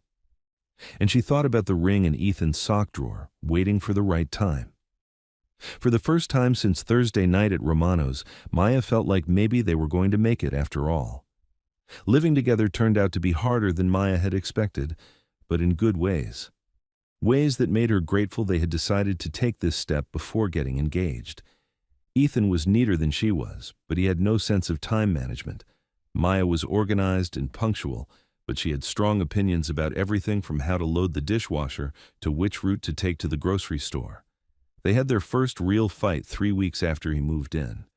It started over something stupid. Maya had reorganized the bathroom cabinet without asking, and Ethan couldn't find his contact solution. Why did you move everything around? He asked, digging through the shelves. Because it made more sense to group like items together. Your contact stuff is on the second shelf. I liked it better the way it was. Well, now you know where everything is, so it shouldn't matter. It matters because this is supposed to be our space, not just yours. Maya felt a flash of irritation. I was trying to make more room for your things. By moving my things without asking me. It's a bathroom cabinet, Ethan, not a family heirloom. That's not the point. Then what is the point? The point is that you made a unilateral decision about something we share. The argument escalated from there, touching on bigger issues. Whose apartment it really was, how decisions should be made, whether Maya was being controlling or Ethan was being oversensitive. They ended up not speaking to each other for the rest of the evening, moving around the apartment in tense silence. Maya went to bed angry, but she woke up thinking about what Ethan had said, about making unilateral decisions, about shared space. She found him in the kitchen the next morning, making coffee for both of them. I owe you an apology, she said. Ethan looked up, surprised. You do? You were right. I should have asked before reorganizing the cabinet. This is our place now, not just mine. I'm sorry, too. I overreacted. Did you? Or were you standing up for yourself? Ethan considered that. Maybe both. They talked it through over coffee, establishing some ground rules for future decisions. It felt like progress, like learning how to be partners instead of just roommates. "Is this what you meant about taking the normal steps toward marriage?" Ethan asked as they got ready for work. "Exactly this, learning how to fight fair and make up afterward." "We did okay, right?" Maya kissed him goodbye. "We did great." But as the weeks went on, Maya noticed other patterns that concerned her. When Ethan was stressed about work, he shut down emotionally. When they had plans with Maya's friends, he was polite but distant. When Maya tried to talk about his mother or his childhood, he changed the subject. "He's compartmentalizing," Maya told her mother over lunch one Saturday. "Work stress stays at work, family issues stay buried, social situations get minimal engagement." "Are you worried about it?" "I'm worried that he hasn't really learned how to be vulnerable in a relationship. He's better than he was 4 years ago, but there are still walls." "Have you talked to him about it?" "I've tried. He says he's working on it, but I don't see much change." Ruth studied her daughter's face. "How does that make you feel?" "Like I'm the only one doing the emotional heavy lifting. Like I'm always the one pushing for deeper conversations while he's always pulling back. That doesn't sound sustainable." "It's not. But I don't know how to change it without feeling like I'm nagging him." "Maybe the question isn't how to change it, but whether you can accept it?" Maya frowned. "What do you mean?" "I mean, people are who they are, baby. Ethan might always be someone who keeps parts of himself private. The question is whether you can love him as he is, not as you hope he'll become." Maya thought about that conversation for the rest of the weekend. On Sunday evening, she and Ethan were cooking dinner together when she decided to address it directly. "Can I ask you something?" she said as she chopped vegetables. "Sure." "Do you think you're holding back emotionally in our relationship?" Ethan's hands stilled on the chicken he was seasoning. "What do you mean?" "I mean, when you're stressed or upset, you tend to shut down instead of talking to me about it. When we're with other people, you're polite but not really present. When I ask about your family or your past, you give me surface answers. I don't do that. You do, though, and I'm wondering if it's conscious or unconscious." Ethan was quiet for a moment, focusing intently on the chicken. "Maybe a little," he admitted finally. "Why?"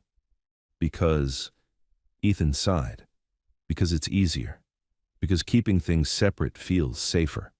"Safer than what?" "Safer than letting you see all of me and having you decide you don't like what you see." Maya set down her knife and turned to face him fully. "Ethan, I've already seen a lot of you, the good and the bad. I'm still here. But not everything.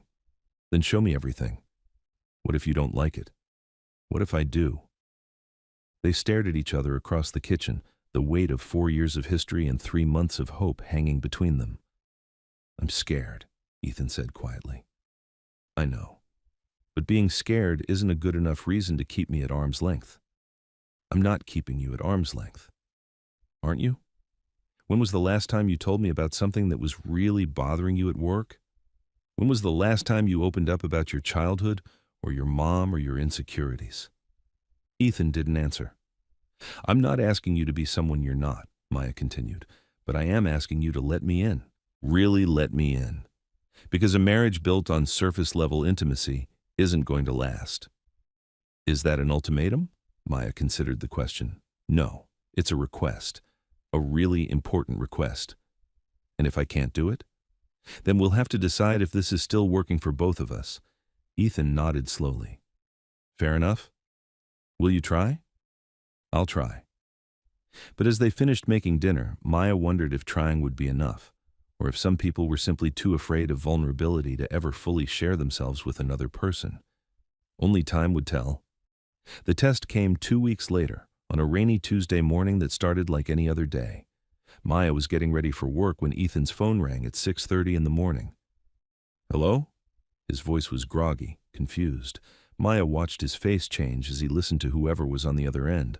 The color drained from his cheeks and he sat down heavily on the edge of the bed. "When?" he asked. "How bad?" A pause. "I'll be there as soon as I can." He hung up and stared at the phone in his hands. "What is it?" Maya asked, sitting down beside him. "My mom." Ethan's voice was flat, emotionless. "She's in the hospital, car accident." "Oh my God, is she okay?" I don't know. That was her husband, Richard. He said she's in surgery. Ethan stood up and started pulling clothes from the dresser. I need to get to California. Maya watched him move around the bedroom like a robot, grabbing items without really seeing them. This was exactly what she had been talking about, Ethan shutting down when faced with crisis. I'll come with you, she said. You don't have to do that. I know I don't have to. I want to. Ethan stopped moving and looked at her. Maya, you don't understand.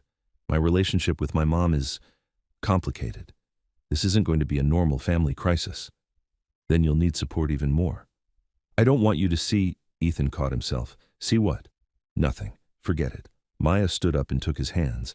Ethan, this is exactly what we were talking about. You're shutting down instead of letting me help.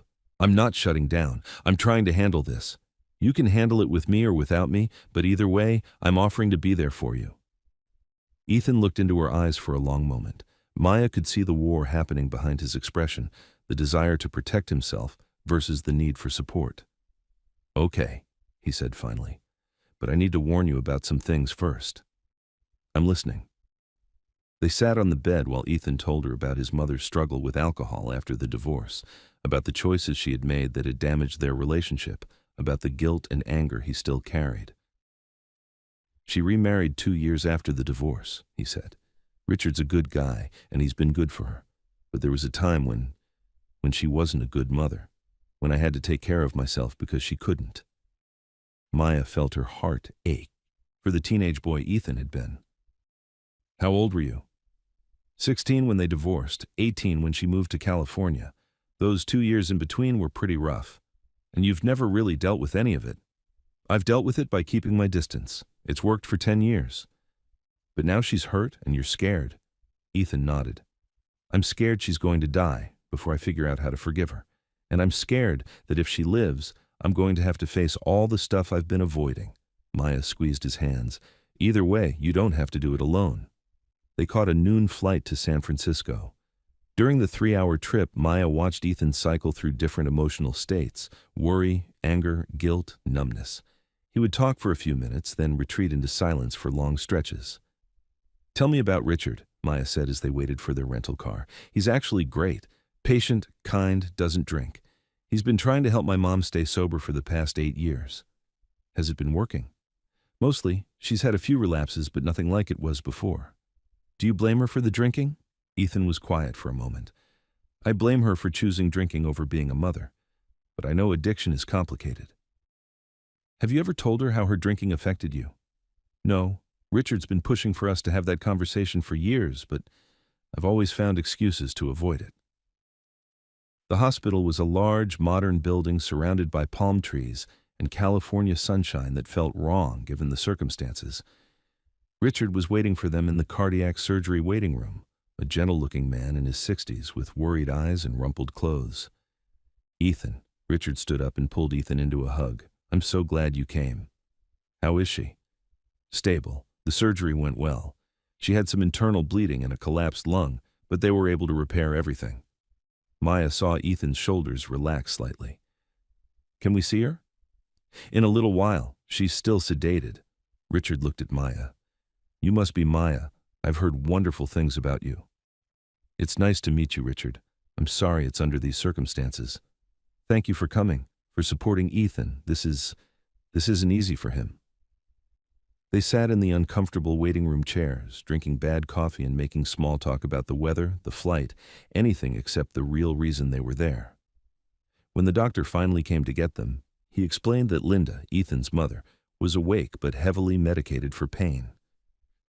She's been asking for you, he told Ethan, but I should warn you, she's very emotional right now. The medication can intensify feelings. Maya squeezed Ethan's hand. Do you want me to wait outside? No, come with me. Linda Walker was a small woman with graying blonde hair and Ethan's green eyes. Despite the bruises on her face and the tubes and machines surrounding her bed, Maya could see that she had been beautiful once. Ethan, her voice was weak but clear. You came. Of course I came, Mom. Linda's eyes moved to Maya. And you brought your girlfriend. Mom, this is Maya. Maya, my mother, Linda. It's nice to meet you, Mrs. I'm sorry, what name do you go by now? Linda's fine, honey. Thank you for coming. I know this must be awkward for you." Maya was surprised by the woman's directness. "I wanted to be here for Ethan," Maya said simply. "He's lucky to have you." Linda looked back at her son. "Sit down, baby. You look tired." Ethan pulled a chair close to the bed. Maya could see the tension in his body, the careful distance he maintained, even while trying to be present. "How are you feeling?" he asked. "Like I got hit by a truck, which I suppose I did in a way." "What happened?" "I was coming home from a meeting." Linda caught herself, glanced at Richard, then back at Ethan. "An AA meeting. I've been going to AA again." Ethan's eyebrows rose. "You have?" "For 6 months now. Richard finally convinced me that I needed to face some things instead of just avoiding them." The room was quiet except for the beeping of machines. "The other driver ran a red light," Richard said. "Hit Linda's car on the passenger side. If she'd been a few seconds earlier—" "But I wasn't," Linda said firmly. "I'm here, and I'm going to be fine." They visited for another hour, making careful conversation about Linda's recovery, about Ethan's job, about Maya's driving business. But Maya could sense undercurrents she didn't understand, years of hurt and disappointment that couldn't be addressed in a hospital room. When they left to find a hotel, Ethan was quiet again. "How are you doing?" Maya asked as they checked into a nearby Holiday Inn. "I don't know. She seems different, more aware of herself, maybe." "The AA meetings?" "Yeah, she's never taken responsibility for her drinking before, never admitted it was a problem." That evening, over room service dinner, Ethan told Maya more about his mother's drinking and the impact it had had on his family. "The worst part wasn't the drinking itself," he said, picking at his sandwich. "It was never knowing which version of her I was going to get. Sober Linda was warm and funny and supportive. Drunk Linda was angry and unpredictable and sometimes cruel. That must have been incredibly confusing for a teenager." "It was. And then when she left for California, I felt relieved and guilty at the same time." "Relieved because?" "Because I didn't have to take care of her anymore. I didn't have to worry about what condition she'd be in when I got home from school." "And guilty because?" "Because she was my mother, and I was glad she was gone." Maya reached across the small table and took his hand. "That's not something you should feel guilty about. You were protecting yourself. But what kind of son feels that way about his mother? A son who was forced to grow up too fast. A son who deserved to be taken care of, instead of being the caretaker." Ethan was quiet for a long moment. "I've never said any of this out loud before," he admitted. "How does it feel?" "Scary, but also relieving maybe." That night, as they lay in the uncomfortable hotel bed, Maya felt closer to Ethan than she had since they had gotten back together. Not because the conversation had been easy, but because he had finally let her see a part of himself he had always kept hidden. "Thank you," he said in the darkness. "For what?" "For making me come, for being here, for listening without judging. That's what love is, Ethan. Is it?" "Part of it. The willingness to see someone's pain and not run away from it." Ethan rolled over to face her. "Is that what you were afraid of? That I would run away from your pain?" Maya considered the question. "Maybe. Or that you would expect me to protect you from your own pain." "I have been doing that, haven't I?" "A little. But you're learning." "Am I?" "You're here, aren't you? You could have come alone, but you didn't. You could have shut me out of this whole situation, but you didn't." "It's hard," Ethan said. "Being this open, letting you see the messy parts." "I know, but Ethan." "Yeah? The messy parts are where real intimacy happens. Not in the perfect moments, but in the broken ones." The next day, they spent more time at the hospital. Linda was feeling better, more alert, and Maya could see glimpses of the woman Ethan's mother must have been before alcohol changed everything. She told stories about Ethan as a child, about his obsession with maps and his tendency to reorganize other people's bookshelves. She asked Maya thoughtful questions about her family, her work, her relationship with Ethan. "He's always been cautious about love," Linda said when Ethan went to get coffee. "Even as a little boy, he needed to study people for a long time before he trusted them." "He's told me that," Maya said. "Has he told you it's because of me?" Maya felt her breath catch. "What do you mean?" "I mean, when a child can't trust his mother to be consistent, it becomes hard to trust anyone. I taught him that the people who love you can disappoint you in the deepest ways." Maya didn't know what to say to that.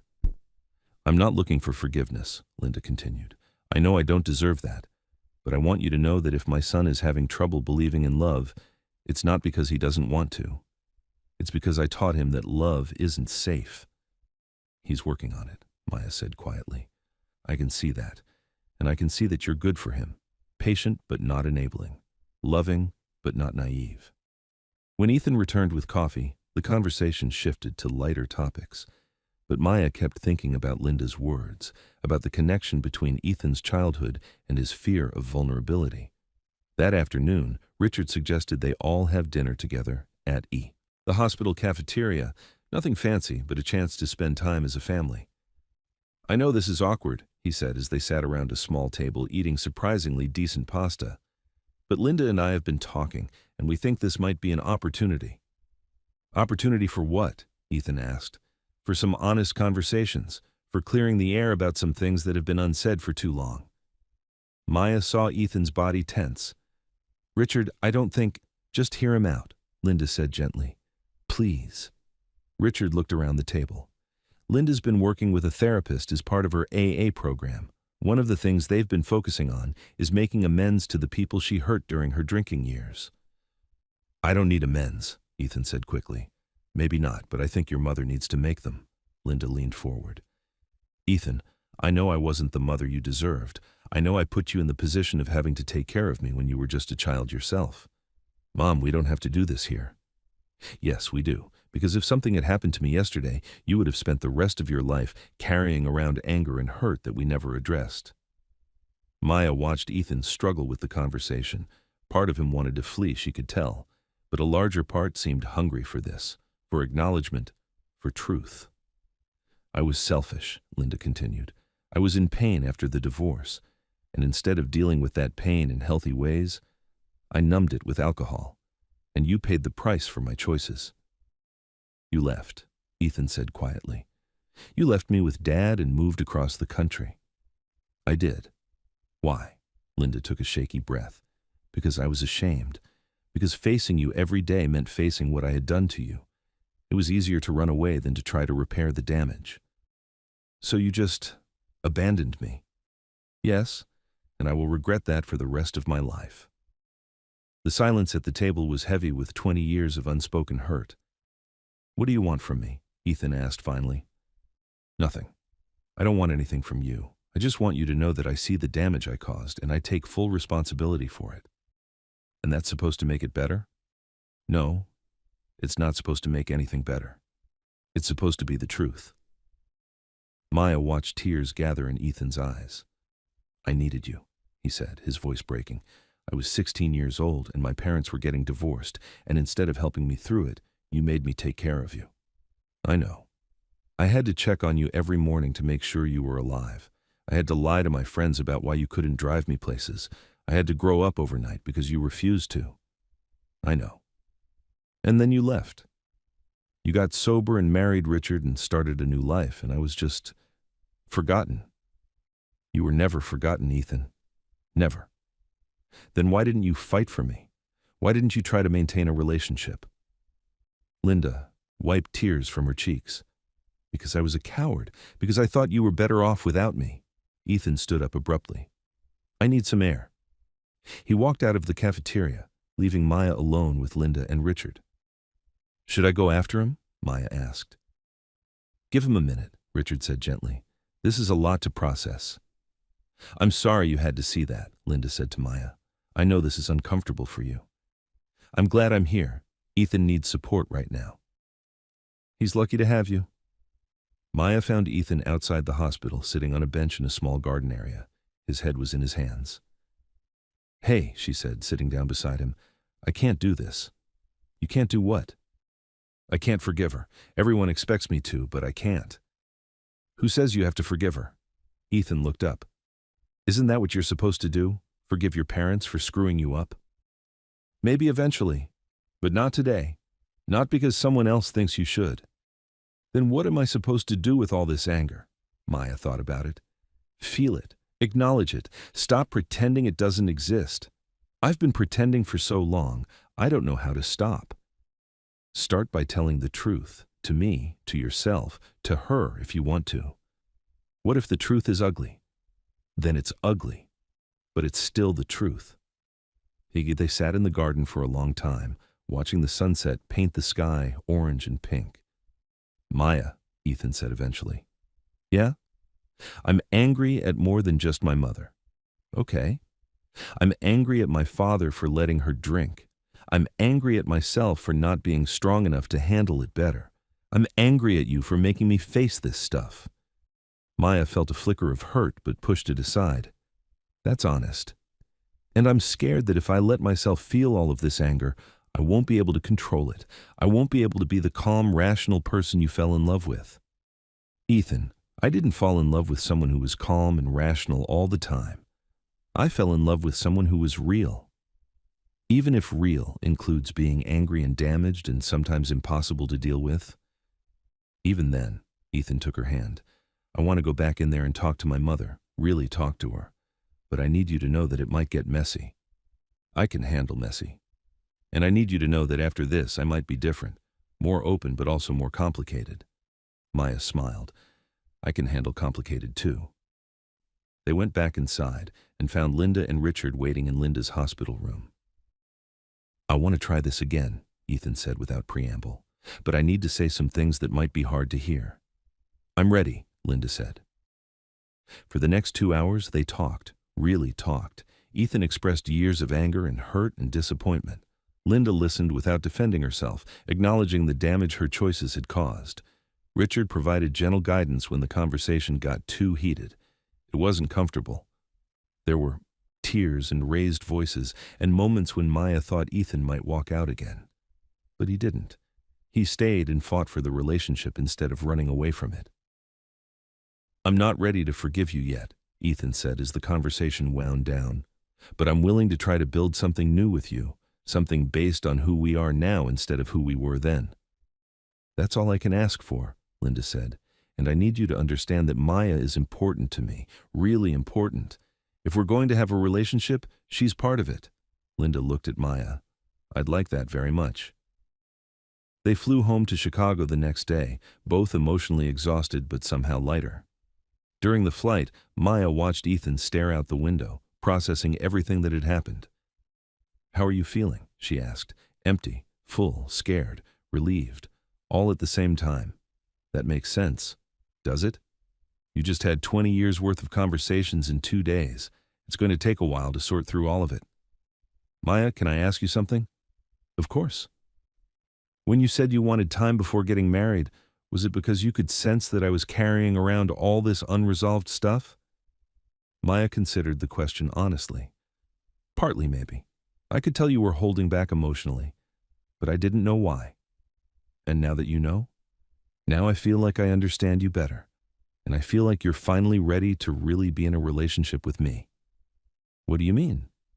I mean, for the past few months, you've been showing me the parts of yourself you thought I would like. This week you showed me the parts of yourself you were afraid I wouldn't like. And I love all of it. The easy parts and the hard parts. Ethan reached for her hand. I want to ask you something, and I need you to be completely honest with me. Okay. Do you think I'm ready to be married? Maya's heart skipped. Do you think you are? I think I'm ready to try. I think I'm ready to stop protecting myself from you and start building a life with you. Even if it's messy? Especially if it's messy. Maya smiled. Then yes, I think you're ready. And what about you? Are you ready? Maya thought about the past few days, about watching Ethan face his deepest fears and biggest wounds without running away, about the way he had let her be part of his family crisis instead of handling it alone, about the growth she had seen in him and in herself. Yeah, she said, I think I'm ready too. That evening, back in their apartment in Chicago, Ethan made dinner while Maya unpacked their suitcase. It felt good to be home, to be surrounded by their shared space and their normal routines. Maya, Ethan said as they sat down to eat. Yeah? I have something for you. He reached into his pocket and pulled out the ring box Maya remembered from Romano's, but this time, instead of kneeling, he simply placed it on the table between them. I'm not proposing again, he said. Not yet, but I want you to have this. as a promise that when we're both completely sure we're ready, this will be here waiting." Maya opened the box and looked at the ring that caught the light from their kitchen lamp. "It's beautiful. It's yours. Whenever you're ready for it to be." Maya looked across the table at the man she loved, really looked at him. She saw the boy who had grown up too fast and the man who was still learning how to trust. She saw someone who was brave enough to face his own brokenness and generous enough to let her be part of his healing. "Ethan? Yeah? I'm ready." "Ready for what?" "Ready for forever. Ready for the ring. Ready for marriage and mess and all of it." Ethan's eyes widened. "Really? Really?" This time, when Ethan got down on one knee beside her chair, it felt different. Not like a romantic gesture, but like a promise between two people who had seen each other's worst and chosen to love anyway. "Maya Collins," he said, his voice steady and sure. "Will you marry me?" "Yes," she said, laughing and crying at the same time. "Yes, I will marry you." The ring fit perfectly, as if it had been waiting for this moment as long as they had. Later that night, as they lay in bed planning their future, Maya thought about all the steps that had led them here. The hurt and the healing, the running away and the coming back, the slow work of building trust and the quick moments of falling in love. "Do you think we'll make it?" Ethan asked in the darkness. "I think we'll fight for it," Maya said. "And I think that's the same thing.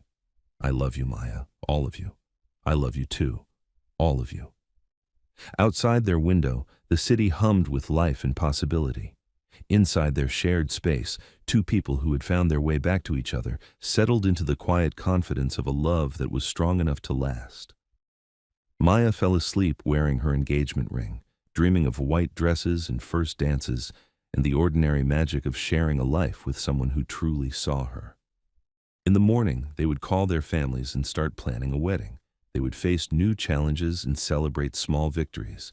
They would build a marriage one day at a time, one choice at a time, one moment of choosing love over fear. But tonight, they were simply two people who had learned that the best love stories aren't about finding your perfect match. They're about choosing to grow into the kind of people who can love each other well. And they were ready to spend the rest of their lives doing exactly that. 1 year later, Maya stood in the bridal suite of a small church in Chicago, adjusting her grandmother's pearl necklace in the mirror. Her dress was simple but elegant, with lace sleeves and a flowing skirt that moved like water when she walked. "You look beautiful, baby," Ruth said, smoothing a wrinkle from the dress. "I feel beautiful. More importantly, you look happy." Maya smiled at her reflection. She was happy. Deeply, thoroughly happy in a way that felt sustainable and real. A knock at the door interrupted her thoughts. "Come in," Maya called. To her surprise, Linda Walker entered the room carrying a small wrapped box. "I hope I'm not intruding," Linda said. "I wanted to give you something before the ceremony." Over the past year, Maya and Linda had built a careful but genuine relationship. They talked on the phone every few weeks, and Linda had visited Chicago twice. It wasn't easy. There was still hurt and healing happening, but it was real. "What is it?" Maya asked, accepting the box. "Something old," Linda said with a smile. Maya unwrapped the box to reveal a delicate silver bracelet with small pearls. "It was my grandmother's," Linda said. "I wore it when I married Ethan's father, and I always hoped I'd have a daughter to pass it on to." Maya felt tears spring to her eyes. "Linda, I can't." "Yes, you can. You're going to be my daughter in a few minutes. And more than that, you're the woman who helped my son learn how to love without fear." Ruth helped Maya clasp the bracelet around her wrist. It was perfect, delicate and timeless, and exactly what the outfit needed. "Thank you," Maya said, hugging Linda carefully, "for this and for everything. Thank you for loving him, for being patient with him, for helping him become the man I always knew he could be." Another knock at the door announced the arrival of Maya's maid of honor, her closest friend from work, Sandra. "Ladies, it's time," Sandra said with a grin. "There's a very nervous groom out there who's ready to marry this beautiful woman." Maya took one last look in the mirror. Something old, the bracelet. Something new, the dress. Something borrowed, her grandmother's necklace. Something blue, the sapphire earrings Ruth had given her that morning. "I'm ready," she said. The ceremony was small and intimate, held in the same church where Maya's parents had been married 30 years earlier. The guest list included only their closest family and friends, people who had supported their love story from the beginning or who had joined it along the way. As Maya walked down the aisle on her mother's arm, she saw Ethan waiting for her at the altar. He was wearing a dark navy suit that brought out his eyes, and when he saw her, his face lit up with pure joy. Daniel stood beside him as best man, grinning broadly. In the front row, Robert Walker dabbed at his eyes with a handkerchief while Linda squeezed Richard's hand. Mr. Harris had insisted on attending, despite his age, and sat in the second row wearing his best suit and a proud smile. The ceremony was traditional but personal, with vows that Ethan and Maya had written themselves. When it came time for Ethan to speak, he looked directly into Maya's eyes and said, "Maya, 4 years ago I let fear drive me away from the best thing that ever happened to me. I'm standing here today because you gave me a second chance I didn't deserve, and because you taught me that love isn't about being perfect, it's about being present. I promise to show up for you every day, in the big moments and the small ones. I promise to choose vulnerability over safety, truth over comfort, and you over everything else. I love you, and I can't wait to spend the rest of my life proving it." When Maya spoke her vows, her voice was clear and strong. "Ethan, when we met again last year, I thought love was about finding someone who wouldn't hurt me. You taught me that it's actually about finding someone worth healing with. You've shown me that real love isn't about avoiding difficult conversations. It's about having them with courage and kindness. I promise to grow with you, to challenge you, to support you, and to love all the parts of you, even the ones you're still learning to love yourself. I choose you today and every day." When the minister pronounced them husband and wife, Ethan kissed Maya with a tenderness that made half the congregation tear up. As they walked back down the aisle together, Maya caught sight of their faces in the church windows, radiant with joy and possibility. The reception was held at a small restaurant downtown, the same place where they had had their first dinner as a couple getting to know each other again. They danced to At Last by Etta James, swaying together as their friends and family looked on with happiness. "How does it feel to be Mrs. Walker?" Ethan whispered in her ear as they danced. "It feels like coming home," Maya whispered back. "Any regrets about making me wait so long?" Maya laughed. "Not a single one. We needed that time." "We did, and we used it well." As the evening wound down, Maya and Ethan made their rounds, thanking their guests and saying goodbye. Mr. Harris squeezed Maya's hands and told her he had never seen a more beautiful bride. Linda hugged them both and whispered that she was grateful to be part of their family. Ruth cried happy tears and told Ethan he better take good care of her daughter. "I will," he promised. "I absolutely will." Later that night, in their hotel suite before leaving for their honeymoon in Italy, Maya and Ethan sat on the bed in their wedding clothes, talking about the day. "It was perfect," Maya said, leaning against Ethan's shoulder. "It was. But you know what the best part was?" "What?" "It felt like the beginning instead of the ending." Maya smiled. "That's exactly how it should feel. I love you, Mrs. Walker." "I love you too, Mr. Walker." As they settled in for the night, Maya thought about the long journey that had brought them to this moment, the heartbreak and the healing, the patience and the growth, the choice, made over and over again, to love each other through everything. Tomorrow they would start their honeymoon, and after that, the rest of their lives together. There would be challenges and celebrations, ordinary days and extraordinary ones. They would probably fight sometimes and definitely make mistakes. But Maya wasn't afraid anymore, because she had learned something important in the past year. The strongest love isn't the kind that never faces problems. It's the kind that faces problems together, with honesty and courage and the absolute commitment to keep choosing each other. And as Maya drifted off to sleep beside her husband, she knew that whatever the future held, they were ready to meet it as partners, as teammates, as two people who had found their way back to each other and decided to never let go again. Love, it turned out, wasn't about finding someone perfect. It was about finding someone worth growing with, and Maya Collins Walker had found exactly that in the man sleeping peacefully beside her, wearing his wedding ring like a promise that this time, love was going to last.